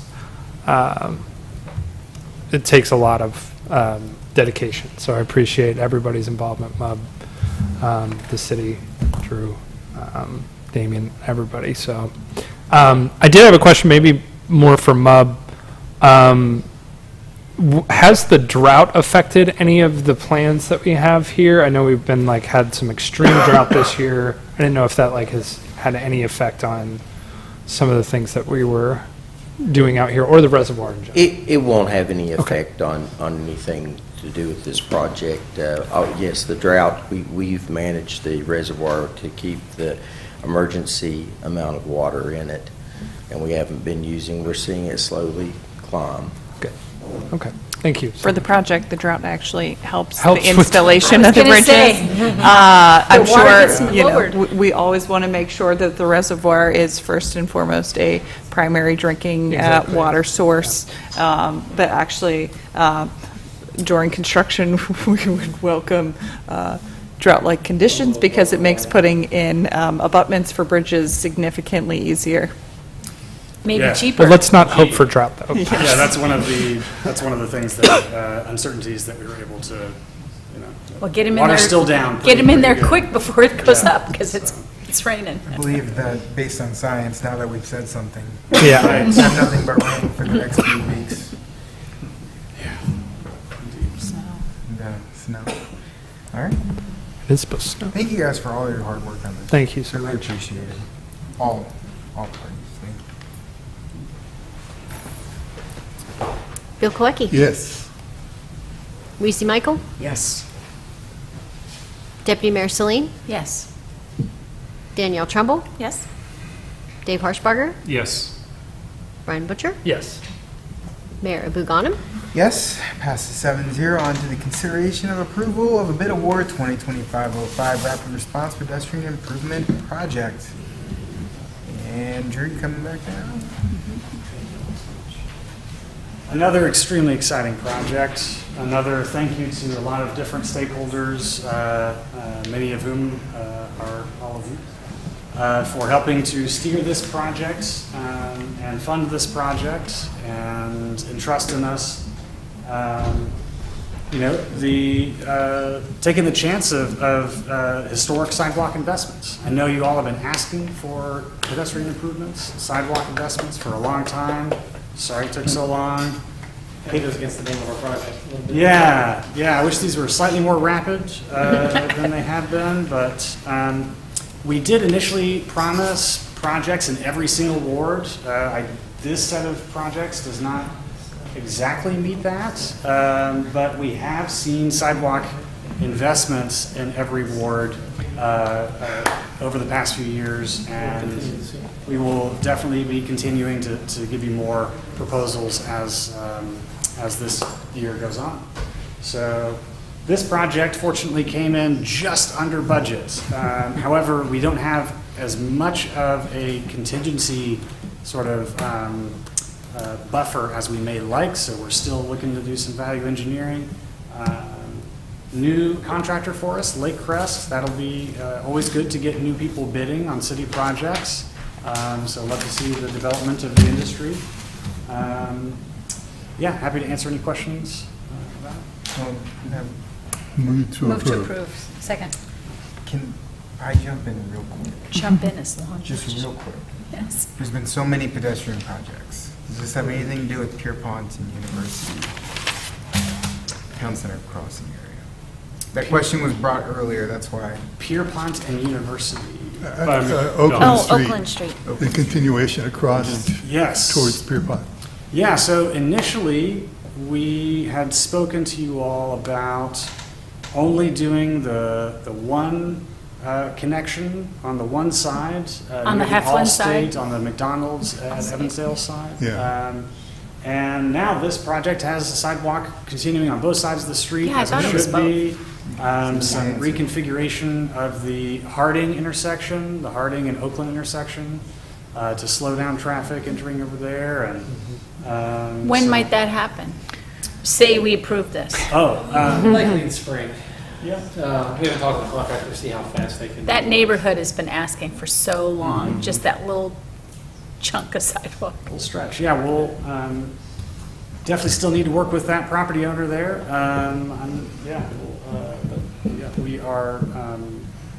We are anticipating, I believe, in the sample contract documents, a 90-day timeline for this. And so, again, we are expecting to commence sometime before December 31st with the contract. Contract will be executed before the end of the year. Yeah. This is also an ARPA-funded project. We often refer to this as the $1 million sidewalk project. Part of that was very much like our paving plan, where it came up with an assessment and came out with long-term goals. Part of this $1 million in sidewalk plan was a kind of a design aspect where they were maybe doing an assessment, identifying gaps, planning for how we could fill in sidewalk networks as we move forward. Part of that was trying to get actual Sidewalk. projects done, and so it's the combination of those two that does kind of fulfill that, what we were calling the $1 million in sidewalks. And so this is, would be $558,000, $558,450 in sidewalk and pedestrian improvements. So, In 7 different locations. in 7 different locations. So Lake Crest Construction, just tell us a little bit about them. They're new to us. We've not worked with them. They've been on a couple projects now that seem like they want to work with the city and work for the city. Do we know where they're located out of, or?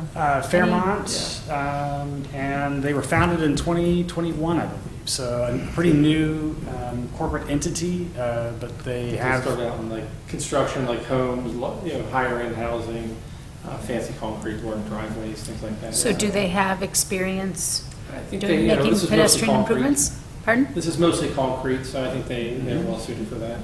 Yeah. Look forward to working with them, like, I'll say. Absolutely. It'll be a new nice working with someone new. Yeah. I'm not sure if I missed communication or not, so my apologies if I did. Which projects got dropped? You said this is not all of the ones that were initially presented to us. Yeah, so we had some additional improvements at, well, the main very large one that got dropped was, there were 2 large ones that got dropped. So the Prospect Street contraflow bike lane and repair of sidewalks and, a bunch of traffic calming, as well as a raised crosswalk and a raised intersection really at the intersection of Prospect and North High Street near the mountain layer. That got dropped because of construction concerns. You may have heard that WVU has a large steam tunnel network. Well, we poked through the lid of one of those a few years back, and that really brought the attention of the condition of those tunnels, because we ended up having to reconstruct part of that lid, and ended up being the wall with WVU at that time, to their attention. And there is another steam tunnel that is up in parallels North High Street that is basically preventing us from scheduling this project in time to bid it out with the ARPA funds and all this kind of stuff. So we dropped that. And we are intending to move forward with the reconstruction of North High Street next year. Assuming that all goes well with WVU's reconstruction of their steam tunnel, Dominion's replacement of a major gas line, and MUB's continued replacement of additional water line work. So all of it together. And then the other one was major improvements to a DOH right-of-way, Brockway Avenue in Greenmont, right? So those were aspirational designs, you might say. We couldn't really, we had the right DOH person at first to give us guidance and approval on it, but then she retired. We kind of put the kibosh on that project a little bit, where they were in a flux and, you know, they didn't have anybody that would step up and say, yeah, go forth and proceed, and so we had to back that one off. Both of those were also, as designed, and as we flesh out these other designs, that budget expanded quite a bit. And so we still have those in our pocket, and we still are in negotiations with the DOH. They're still reviewing those plans, and we still plan to aggressively move forward with those. To serve the Greenmont and South Park neighborhoods. The Prospect Street project was not my favorite project for the Fifth Ward. That was not actually in the Fifth Ward.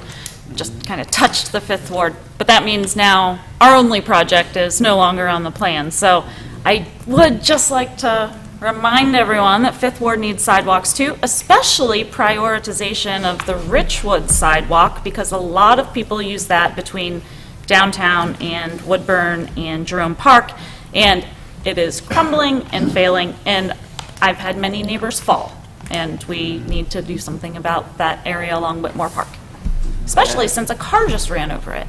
I have my budget meeting tomorrow, that's when the project's in there. Yes. Okay.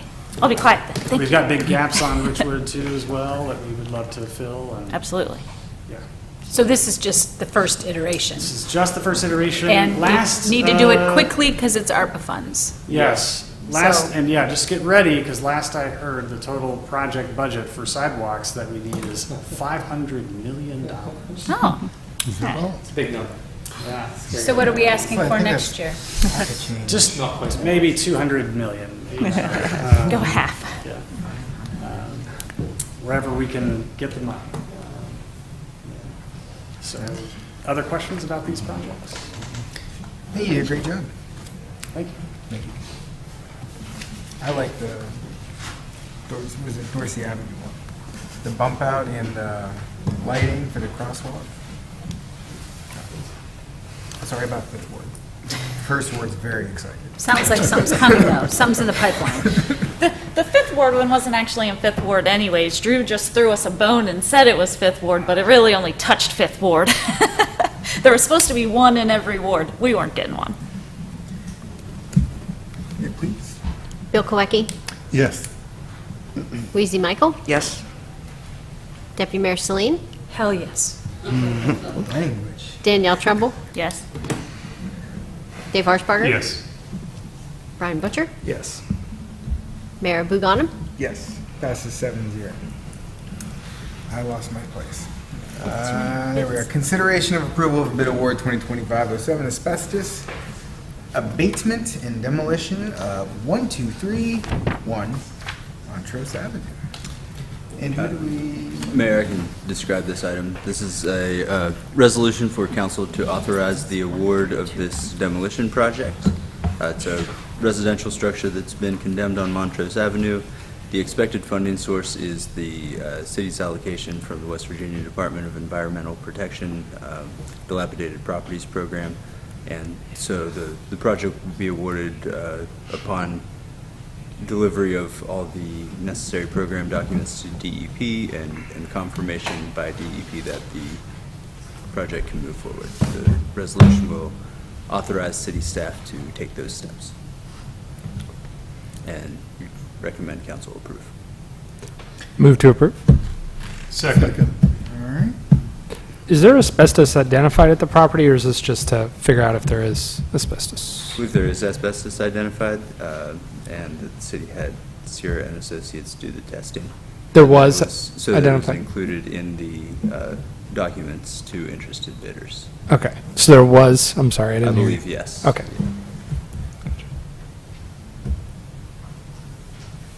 All right. Tear it down. Bill Koecki? Yes. Lucy Michael? Yes. Deputy Mayor Celine? Yes. Danielle Trumbull? Yes? Dave Harshbarger? Yes. Brian Butcher? Yes. Mayor Buganim? Yes, passes 7-0. And just I think for the notes of the record, the addresses are different on our agenda versus the documents we got. I don't know if that is prudent, but. Next, we have a consideration of approval of a bid award 2025-08, asbestos abatement and demolition of 1110 and 1116 University Avenue. Thank you, Mayor. I'll describe this item as well. This is another resolution for council to authorize the city manager and staff to proceed with the contract for designated bid call 2025-08. It is asbestos abatement and demolition of the structures at 1110 and 1116 University Avenue. Those are the former Bartlett House downtown location. The lowest qualified responsible bidder was Reclaim Company at a bid of $81,998.01. And we recommend council authorize the resolution. Move to approve? Second. Discussion? Is it prudent to kind of give background on this a little? Like why we are participating in the demolition of this building and what the conditions are?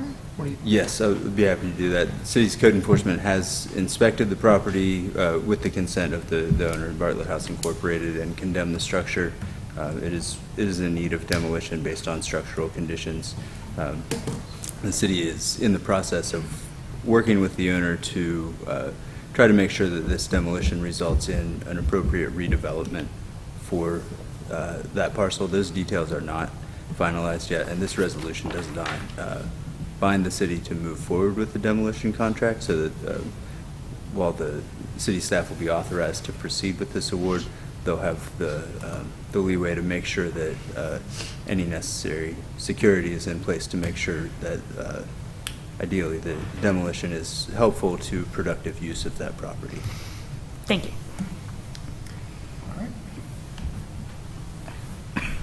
Please.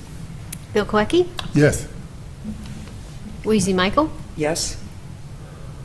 Deputy Mayor Celine? Yes. Danielle Trumbull? Yes. Dave Harshbarger? Yes. Brian Butcher? Yes. Mayor Buganim? Yes, passes 7-0. Consideration of approval of a resolution authorizing bid award for bid call 2025-09 city maintenance garage construction. Amy, welcome back. It's a busy night. I'm trying to spend the last of the ARPA funds, get them out the door here before December. This is our city garage project. You guys have been out to city garage. It's an older structure. It needs help. This is our third attempt at bidding it out. The first two bids came in over budget, and so we have the first attempt. We cut it back. The first bids came in around $4.5 million. We cut a bunch of the projects out. Last bid came in at $3.4 million, a little over that, which was still over budget. So we made a change, small change to some of the items that some of the contractors had identified as being significant in their budget. And then we rebid it for the third time, and we reduced it about $200-some thousand again. Still, the project is slightly over budget. Working with, that's why it's on the agenda in a different way than the other two projects, similar to what Ryan was talking about the last one. it's on the agenda as a resolution. It allows us to move forward if we can identify and make those funds work, but it doesn't obligate the council to award it if we can't. So working with City Manager's Office and Finance Director, I think we've identified funds that we can make this work and get the project moving. Our garage is definitely in need of some work out there. Bottom's rusting out of it, the roof's leaking, HVAC is held together by duct tape. So it's one of the major needs out there. So I think we're going to work hard to try to identify the funds and get it awarded and get this moving. Any questions after you make a motion? Say thank you. Move to approve. Second. This is part of one of the original structures that was included in our facility infrastructures bond that so far has been able to assist with the renovations of both this facility and in part our Norwood Fire Station. The city garage is another major one and is ahead of one of our other projects that was originally going to be included in this, which is the public safety building, but we will be moving forward with that outside of that bond, but part of one of the original discussions. So this has been a couple years in the making and trying to find the right fit. And part of the impetus of the renovations is the future changes to the Greenbag Road corridor. We will be losing about 2 acres of our property, so trying to kind of reshift everything, and also a good time to look at the structure as Director Davis said. If it rains outside, it also is raining inside, and so we have to be very selective about where we keep our computers so they don't get rained on, and cats often find their way into our buildings through the holes. So we're looking forward to hopefully finally getting a maintenance garage back into an acceptable shape. And part of it too as well is the heating system that we're looking at will help be more efficient than what we have out there now. We have, in the garage space itself, there's gas heaters, and we ultimately have the doors open and out, and so it takes long times to heat back up and wastes a lot of energy. So the new system we're looking at will be a lot more energy efficient as well. Yeah. So it just pays for itself in 10 winters. Hopefully. Thanks for bringing that up, because one of the questions I had been getting was, well, isn't Greenbag Road about to be redone? And I did my best to say, like, we know where that's going to be and we're going to do, but... So that project went out to bid Tuesday, or it was open bids Tuesday. I haven't had a chance to look to see what was the winning bid. But the DOH, even though they're opening bids for that, they still haven't worked with property owners along there, or at least us for right away or the property. So we do know what their design is going to be, and it takes up most of our employee parking and our material storage area, which is about 2 acres. But we don't know where they're at with property acquisition and stuff like that. Okay. And just remind me what the budget amount was for this project. Is it $3 million? Originally, we were anticipating 2.5 in that range. It came in 4.5, the original. So somewhere in the middle. Yeah. So we would move things to where we could do things at a later date. We took some out that we can do internally. We moved some stuff to phase 2 that we potentially can do at later dates. Things that weren't necessary. Mostly what's left of the project is the main building out there on site. And you're still working on this 3.2 number, trying to get it down a little? A little bit, yeah. We're trying to make that work. So when the Division of Highways uses a certain project out of a site for their use, do they ever help you purchase more property? I mean, they'll have to buy the property off of us at fair market value, and so that probably could go to... So is it possible to, say, purchase property from the school district or somebody else adjacent so that you can try to replace your employee parking? Because that's pretty crucial. We're exploring that right now with the school district, or school board. Well, it's good that your employers are not going to be rained on anymore. That's the least we can do. Any other questions? Yeah, I'm sorry you don't have the total funds. I do hope that you're leaving yourself in a position that should we manage to find funds, that we'll be able to continue. I think so. I think we will be able to do this project. Thank you. Thank you. Bill Koecki? Yes. Weezy Michael? Yes. Deputy Mayor Celine? Yes.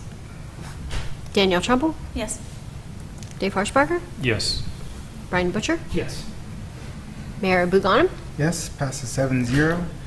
I didn't want to make the comment until we voted on that, but duct tape does hold airplanes together, so I don't want to question its ability. Which This is why I hate to fly. Remind me not to It's ride true. on. I mean, I'm just saying, it's very useful. And Joe does fly. I love flying, yes. I took the pilot class at our airport. Next, we have where we at? Consideration of approval of a contract for a warming shelter.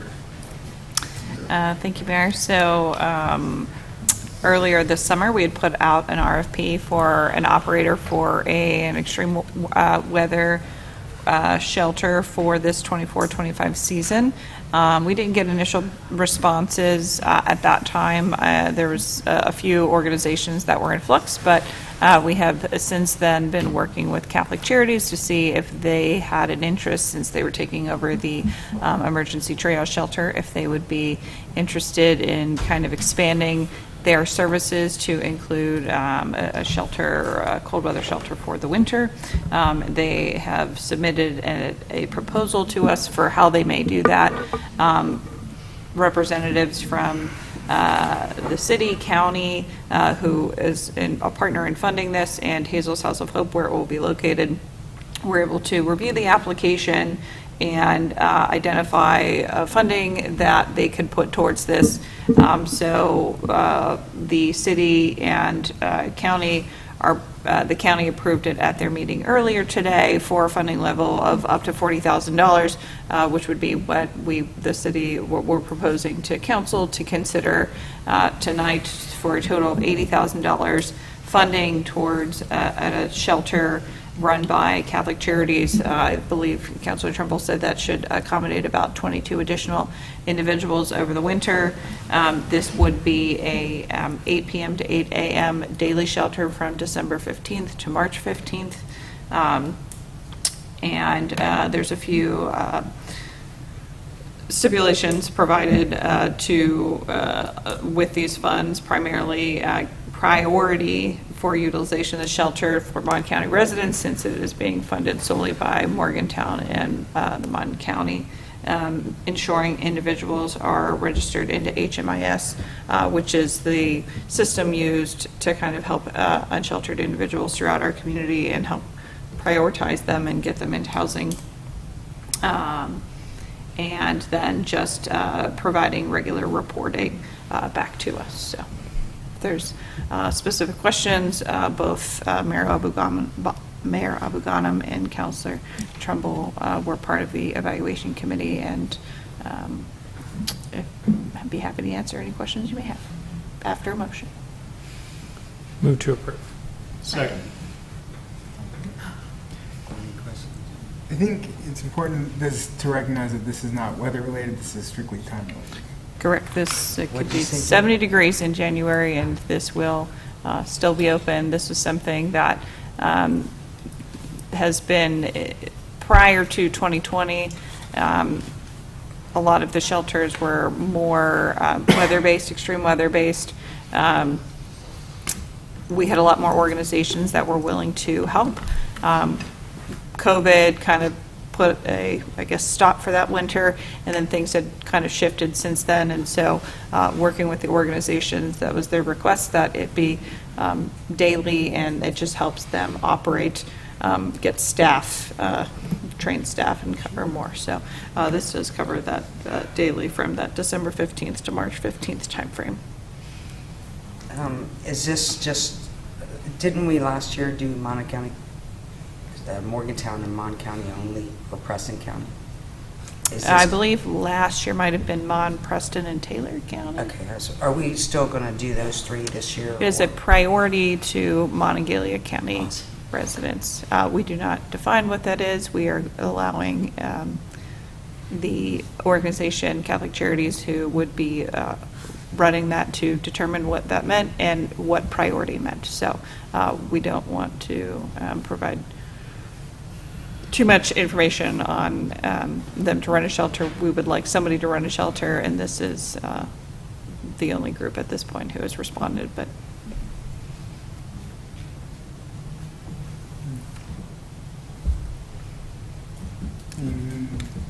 Call for the question. Okay. Bill Koecki? Yes. Weezy Michael? Yes. Danielle, oh, I'm sorry. Deputy Mayor Celine? Yes. Danielle Trumbull? Yes. Dave Harshbarger? Yes. Brian Butcher? Yes. Mayor Buganim? Yes, passes 7-0. City Manager's report. thank you, Mayor. So I hope everyone got an opportunity to check out the GIS Day presentation down in the lobby. Our folks put a lot of effort into that, and we actually had quite a few people, including prior council members, who were able to stop by. If you got here early enough, you also got a sweet treat to go with it. So great work to all of them and the work that they put into this and every day. We are in full swing into our budget prep and budget season.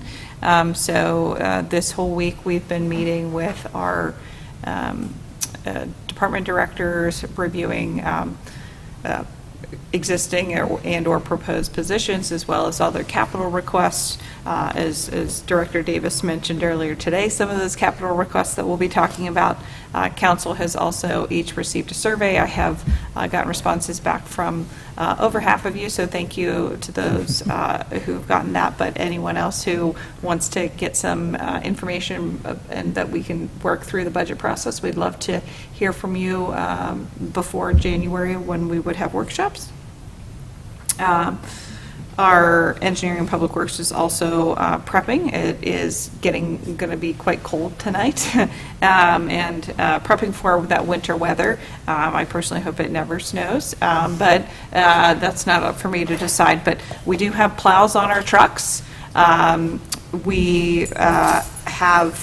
We'll be featuring some artwork done by some of our schools on a couple of our plows. We did this program prior a few years ago, but we have brought that back where we will send our clean, freshly painted white plows to the schools and let the students decorate them, and then they will be featured in the Christmas parade on December 2nd with the folks who did that. So if you'd like to see those, but the rest of them are ready and on there. We also have our salt buildings full, and we are working feverishly to try to complete our satellite stockpile on the north end of town. We had a little hiccup in construction, but we are going to continue working on that. So at some point during, hopefully before the end of the year, we'll get that completed and be able to move forward. Soon, probably in December or early January, we will be calling for new applicants for the Citizens Academy. We'll have a spring 2025 class. That's always been really something that our residents and folks have been excited to participate in. So we will have another one here coming up in the spring of 2025. So just keep an eye on that. Thanks to our Urban Landscapes Department and Public Works, who have been making both the downtown and our city facilities ready for the holidays, putting up trees and garland and lights, and so just prepping that again for not a whole lot happens sometimes when hunting season starts for that opening week, so we got to get that done early. We are recruiting for several positions, obviously within our police department, but also finance, planning, parking, airport, and public works. So if you know anyone who is looking to start somewhere new, we've got positions open, and I've been here for about 6 years, and I think it's a great place to work. And lastly, I just wanted to put a plug in for the Morgantown Parking Authority. They are doing a holiday toy drive that goes until December 2nd. So you can donate a toy valued at $10 or more and be entered into a drawing for a 24-hour parking permit at one of the garages. The information is on their website, which is parkmpa.com. And the first place prize is 6 months worth of free parking, which is a value of up to $660.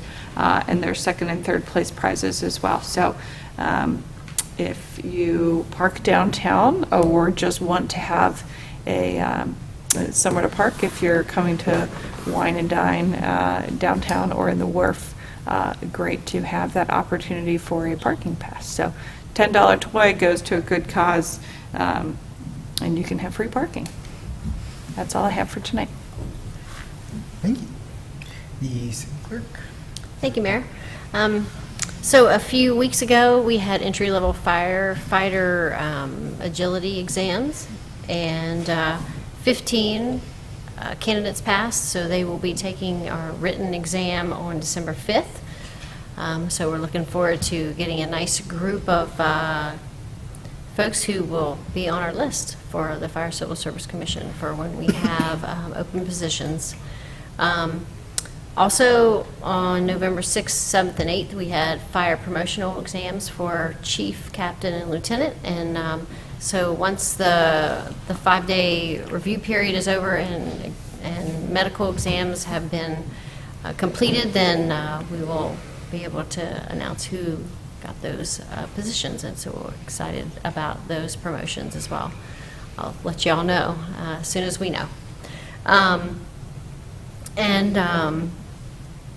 Also, we have police entry-level police entry-level exams coming up. It's not till March of next year, but we are always accepting applications for entry-level police.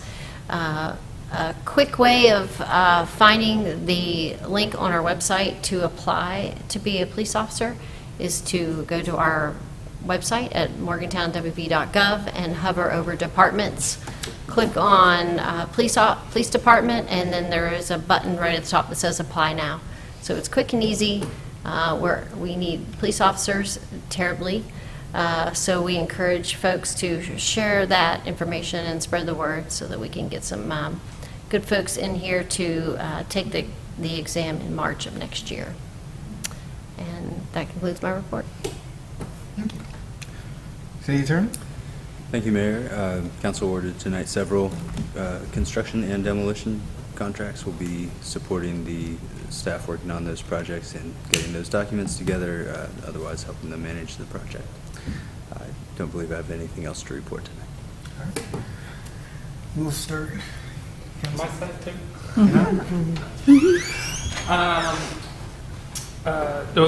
One thing I've encountered recently quite a bit, like 3 or 4 different times, and I think we talked about today in our special meeting, was just there's been neighbors that I've had that have had issues with dilapidated property near them,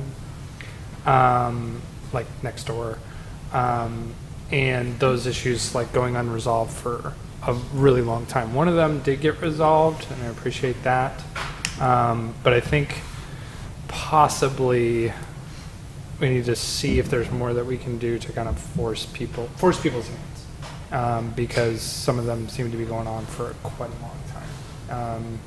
And whatever council can do to help support that, that would be great, because I think I just get a lot of calls from people that are reasonably frustrated about the state of properties around them.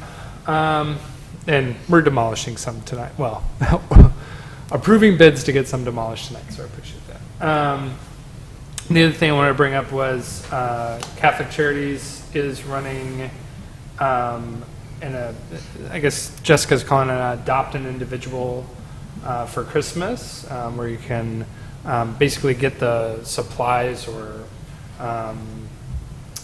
items needed for an individual in the shelter right now. They have all that linked online and on their Facebook for those that want to donate. Similarly, WVU is, SGA is holding a winter clothing drive. A lot of that's getting distributed pretty broadly. Some of that will be at our monthly mutual aid fair in December. So donations, but also like all over the place, they're distributing these clothes for people, mostly like jackets and warm winter clothes that people need, and people of all income levels. You can even apply on the website if you need assistance to get some of these winter clothes. If you want to donate, there's drop-offs at Mountain Air, Downtown Library, Stewart Hall, Reynolds Hall, and the Student Rec Center. And that's all I had to report tonight. Thank you.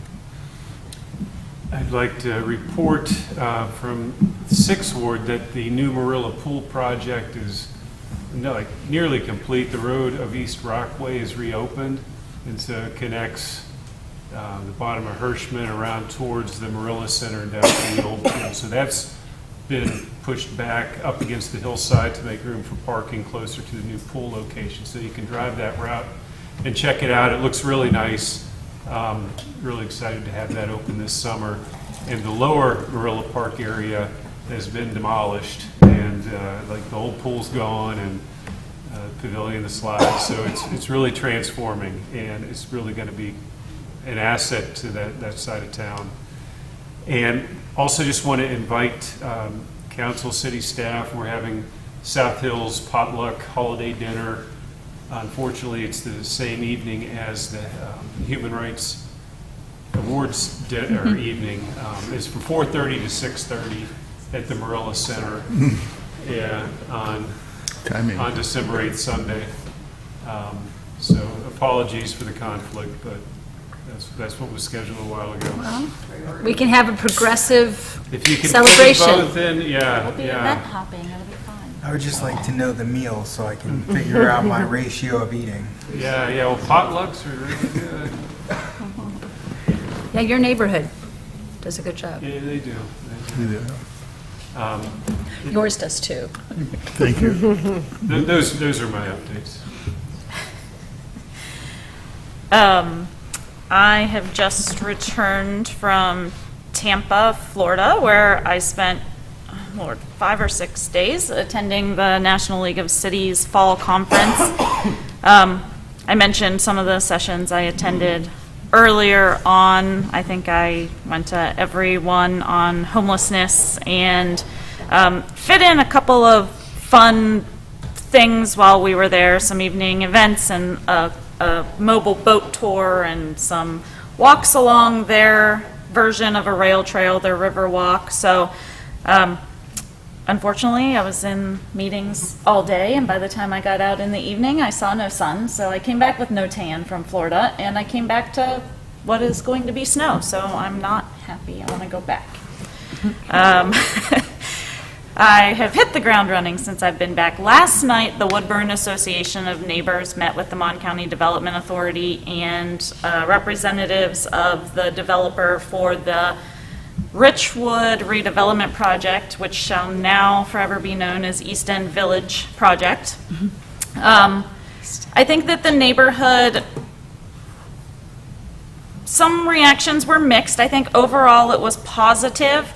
There are a lot of concerns about traffic through Willie Street, Richwood, through some of the neighborhood streets, which will likely become much busier. Like some of my neighbors on Charles Avenue were concerned because we are already a cut through when Willie Street is backed up or Saberton is busy. So I know that the Willie Street project is on the radar of the DOH and the MMMPO, but those of us who are on the MMMPO, please make sure that that continues to be a priority and we try to move that up in importance. I think the success of the Richwood project there is really going to be key on being able to move people through, especially with a grocery store and a hotel and, you know, a couple hundred apartments plus some other retail. So the neighborhood feedback was, please consider the traffic and what we can do to alleviate that. This morning, I had the privilege, quite honestly the privilege, to attend a presentation from a program at the Wiles Hill Community Center that Bow Park put on, funded by the Bow Park Foundation, which was an 8-week session on creative aging. There were some seniors. They happened to all be women, though it wasn't a requirement. They had a dance presentation and showed off some artwork that they did, and I had the opportunity to talk to not only some of the participants, but some of their family members who really stressed what a great program that had been for them, and how it has so positively affected their lives and the connections that they're making with others, and they want to make sure that we continue that program. All of that to say, they are going to do that will be the exhibit in the Deborah D. Palmer Gallery from mid-January through the month of February. And I would definitely encourage everyone to stop by and visit that. They have not set a date for the opening yet. They are going to have some more professional dancers come and do an interpretation of what the ladies did. And they videoed the ladies' performance today, so that'll also be on display. But it was really great, and talking with them was an honor. They have a lot of knowledge to share, and I was happy to have been invited. The only other thing I wanted to mention is the city and Salvation Army are doing a food box giveaway at Hazel's House of Hope, a drive-through giveaway. Saturday, is that the 23rd? Something like that? Guess I should have. Should have looked at, yeah, Saturday the 23rd from 11 to 1. They're doing non-perishables. They have some fresh fruit and items. Definitely come by if you are in need and get your items needed for Thanksgiving.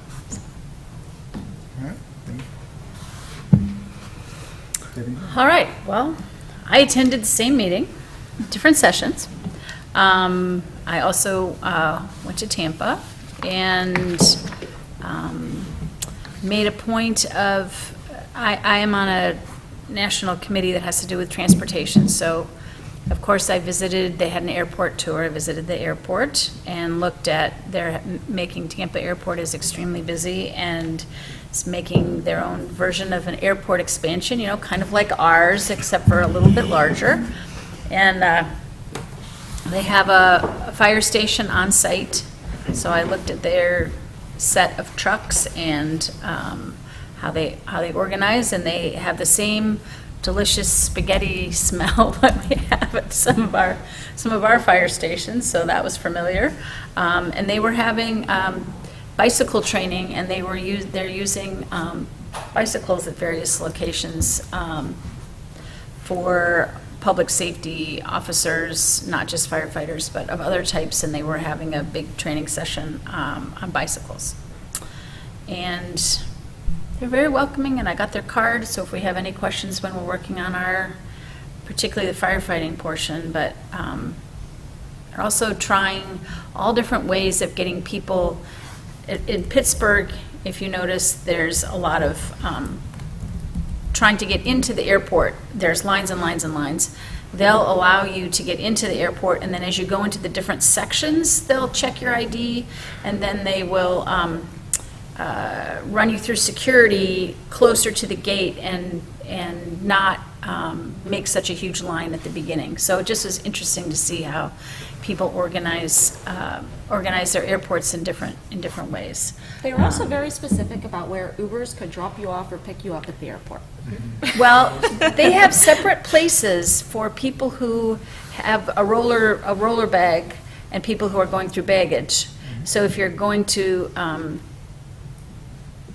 check your baggage, you get out of your car at a different location than if you are not going to check your baggage.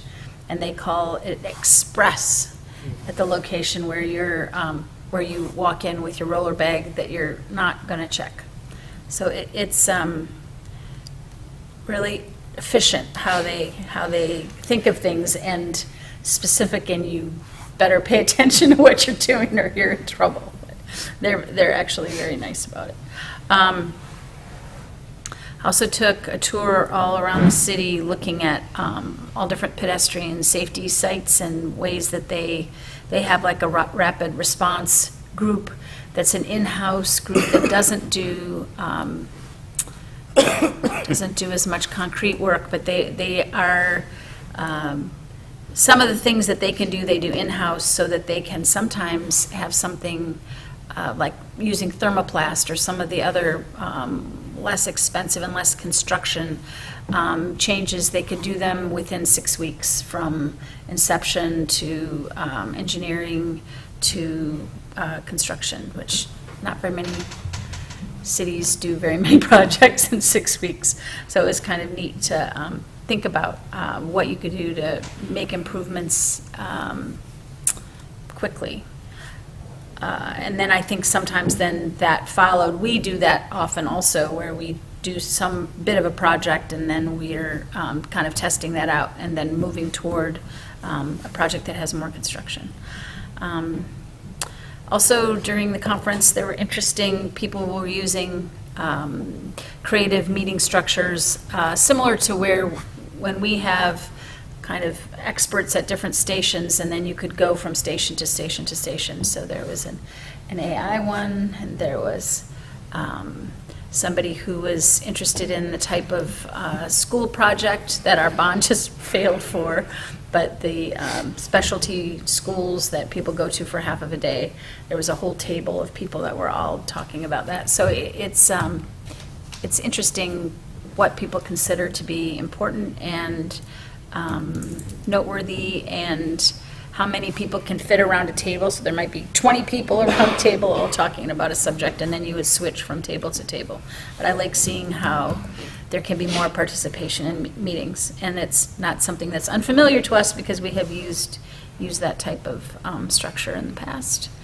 And I also was interested in some of the historic sites. There was a cigar producing part of town that back in the day, right around the turn of the century, they were advertising it as another country inside the U.S. because they were producing Cuban cigars. So they had Cubans producing Cuban cigars. So that was another country within the United States, which is not true, but it was a cute way to advertise. So I have some ideas to go over and speak at our historic museum. But anyway, I'm good for now, and I really appreciate the opportunity to be able to attend these meetings, talk to other people. Some people have even watched our football, one of our 2 football quarterbacks when he was in high school in Arizona. So I guess that would be Nico. But anyway, it just is interesting, all the people you meet and the connections to West Virginia. The crossing guard was from West Virginia. That was crossing outside in front of the building. She was from West Virginia, so we talked to her whenever we went across.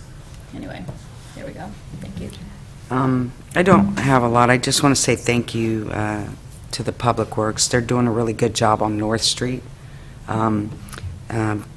Had a few neighbors tell me that they're being very respectful and they're trying to keep the road open as much as possible. And they're doing a really good job. So I just want to say thank you. A couple things, and I'll vary a little bit from what would be a normal report.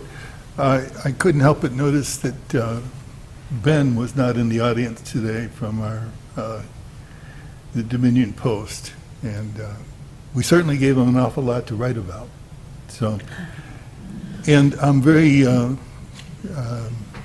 grateful that we have the Dominion Post. It's a wonderful way of communicating with more detail to the public and with their perspective, of course. But in any case, I think we gave them an awful lot to talk about today.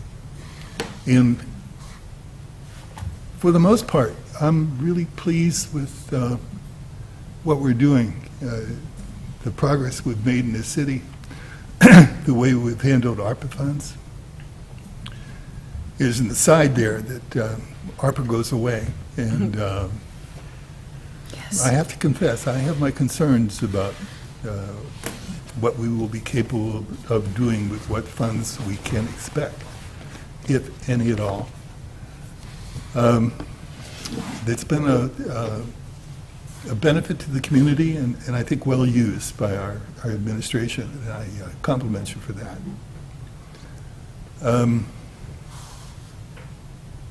Well, express my concerns and my gratitude to the newspaper and media, and I hope the active media survives, and the newspapers do too. We're coming into uncharted territory, and some of the things that we're seeing and some of the people that are being proposed to administer for this country is a little concerning. In any case, back to the locality, because I think that's where things are done best. I'm pleased to see the progress that Granville's making. I hope that they get their home rule. Get their home rule. And I do think that if I know the people involved, and I do, I think that any funds that they've managed to acquire in that process will be well used for the benefit of that community. So I support that totally. Locally, the South Park Association of Neighbors, this month's meeting is being combined because of the holiday with next month's meetings, which will be earlier. It'll be December 4th, and it'll be held back at the First Christian Church because we're expecting snow. So we won't be sitting out in the park, Eaton Park. Other than that, I have nothing else to communicate, and I think we have another session coming up, so I'll just end right now. All right. As for my report, I am waiting to hear back on the date of the First Ward meeting, because right now it lands on the eve of Christmas Eve, so I don't suspect that's going to be it, if I know my neighborhood well. I, for one, prefer winter over summer, so I am very excited for the cold. You can always wear as many jackets as you like. And I did have one question about Public Works. We still offer the leaf pickup. Yes. They can call it. Yep. It's a good thing to tell people. Because I found the number, but it was dated a year earlier, so I just wanted to make sure. Yes, we still are. You can call our main garage number, which I'm trying to find right now. I don't call the number myself all that often, so I don't have it off my head. You can call 304-284-7412 is our Damon, you got to slow way down. Sorry. From the beginning. A little slower. 304. 284-7412, or That's 304-284-7412. actually I have my business card with my Very number on it. good. Pull out your There we go. radio voice. 304-291-7465. Which one is preferred? The second one, the 7465. The one he doesn't know. Start over. 291 Oh, we have not repeated. 291-7465. Or, yeah. All right. Just say, hi, I'm calling to have a scheduling of a leaf Yes. pickup. Exactly. And we just push them into the road on the day we pick the Ditch. the Ditch, edge of the road. The Yes. ditch. Yeah, edge of the road. And they come with their big sucker machine. Well, hold on, I want to make sure because Yeah. my neighbors were raking and they said, hey, Yeah. you can have CityWorks pick these leaves up as they were struggling to bag. Yes. And heavy breathing, they said, why didn't we know about this? It's on our So I just website. want to make sure I have But it. yes, we You are push still them doing it. off of the grass, under the curb. Yes. Okay. Just don't make a mess in the road with it, and we'll take care of it. We don't want to do that. Exactly. I don't like grass clippings in the road. It's dangerous for bikes. We've heard. That's right. Slippery. I'm like a stickler. I can't.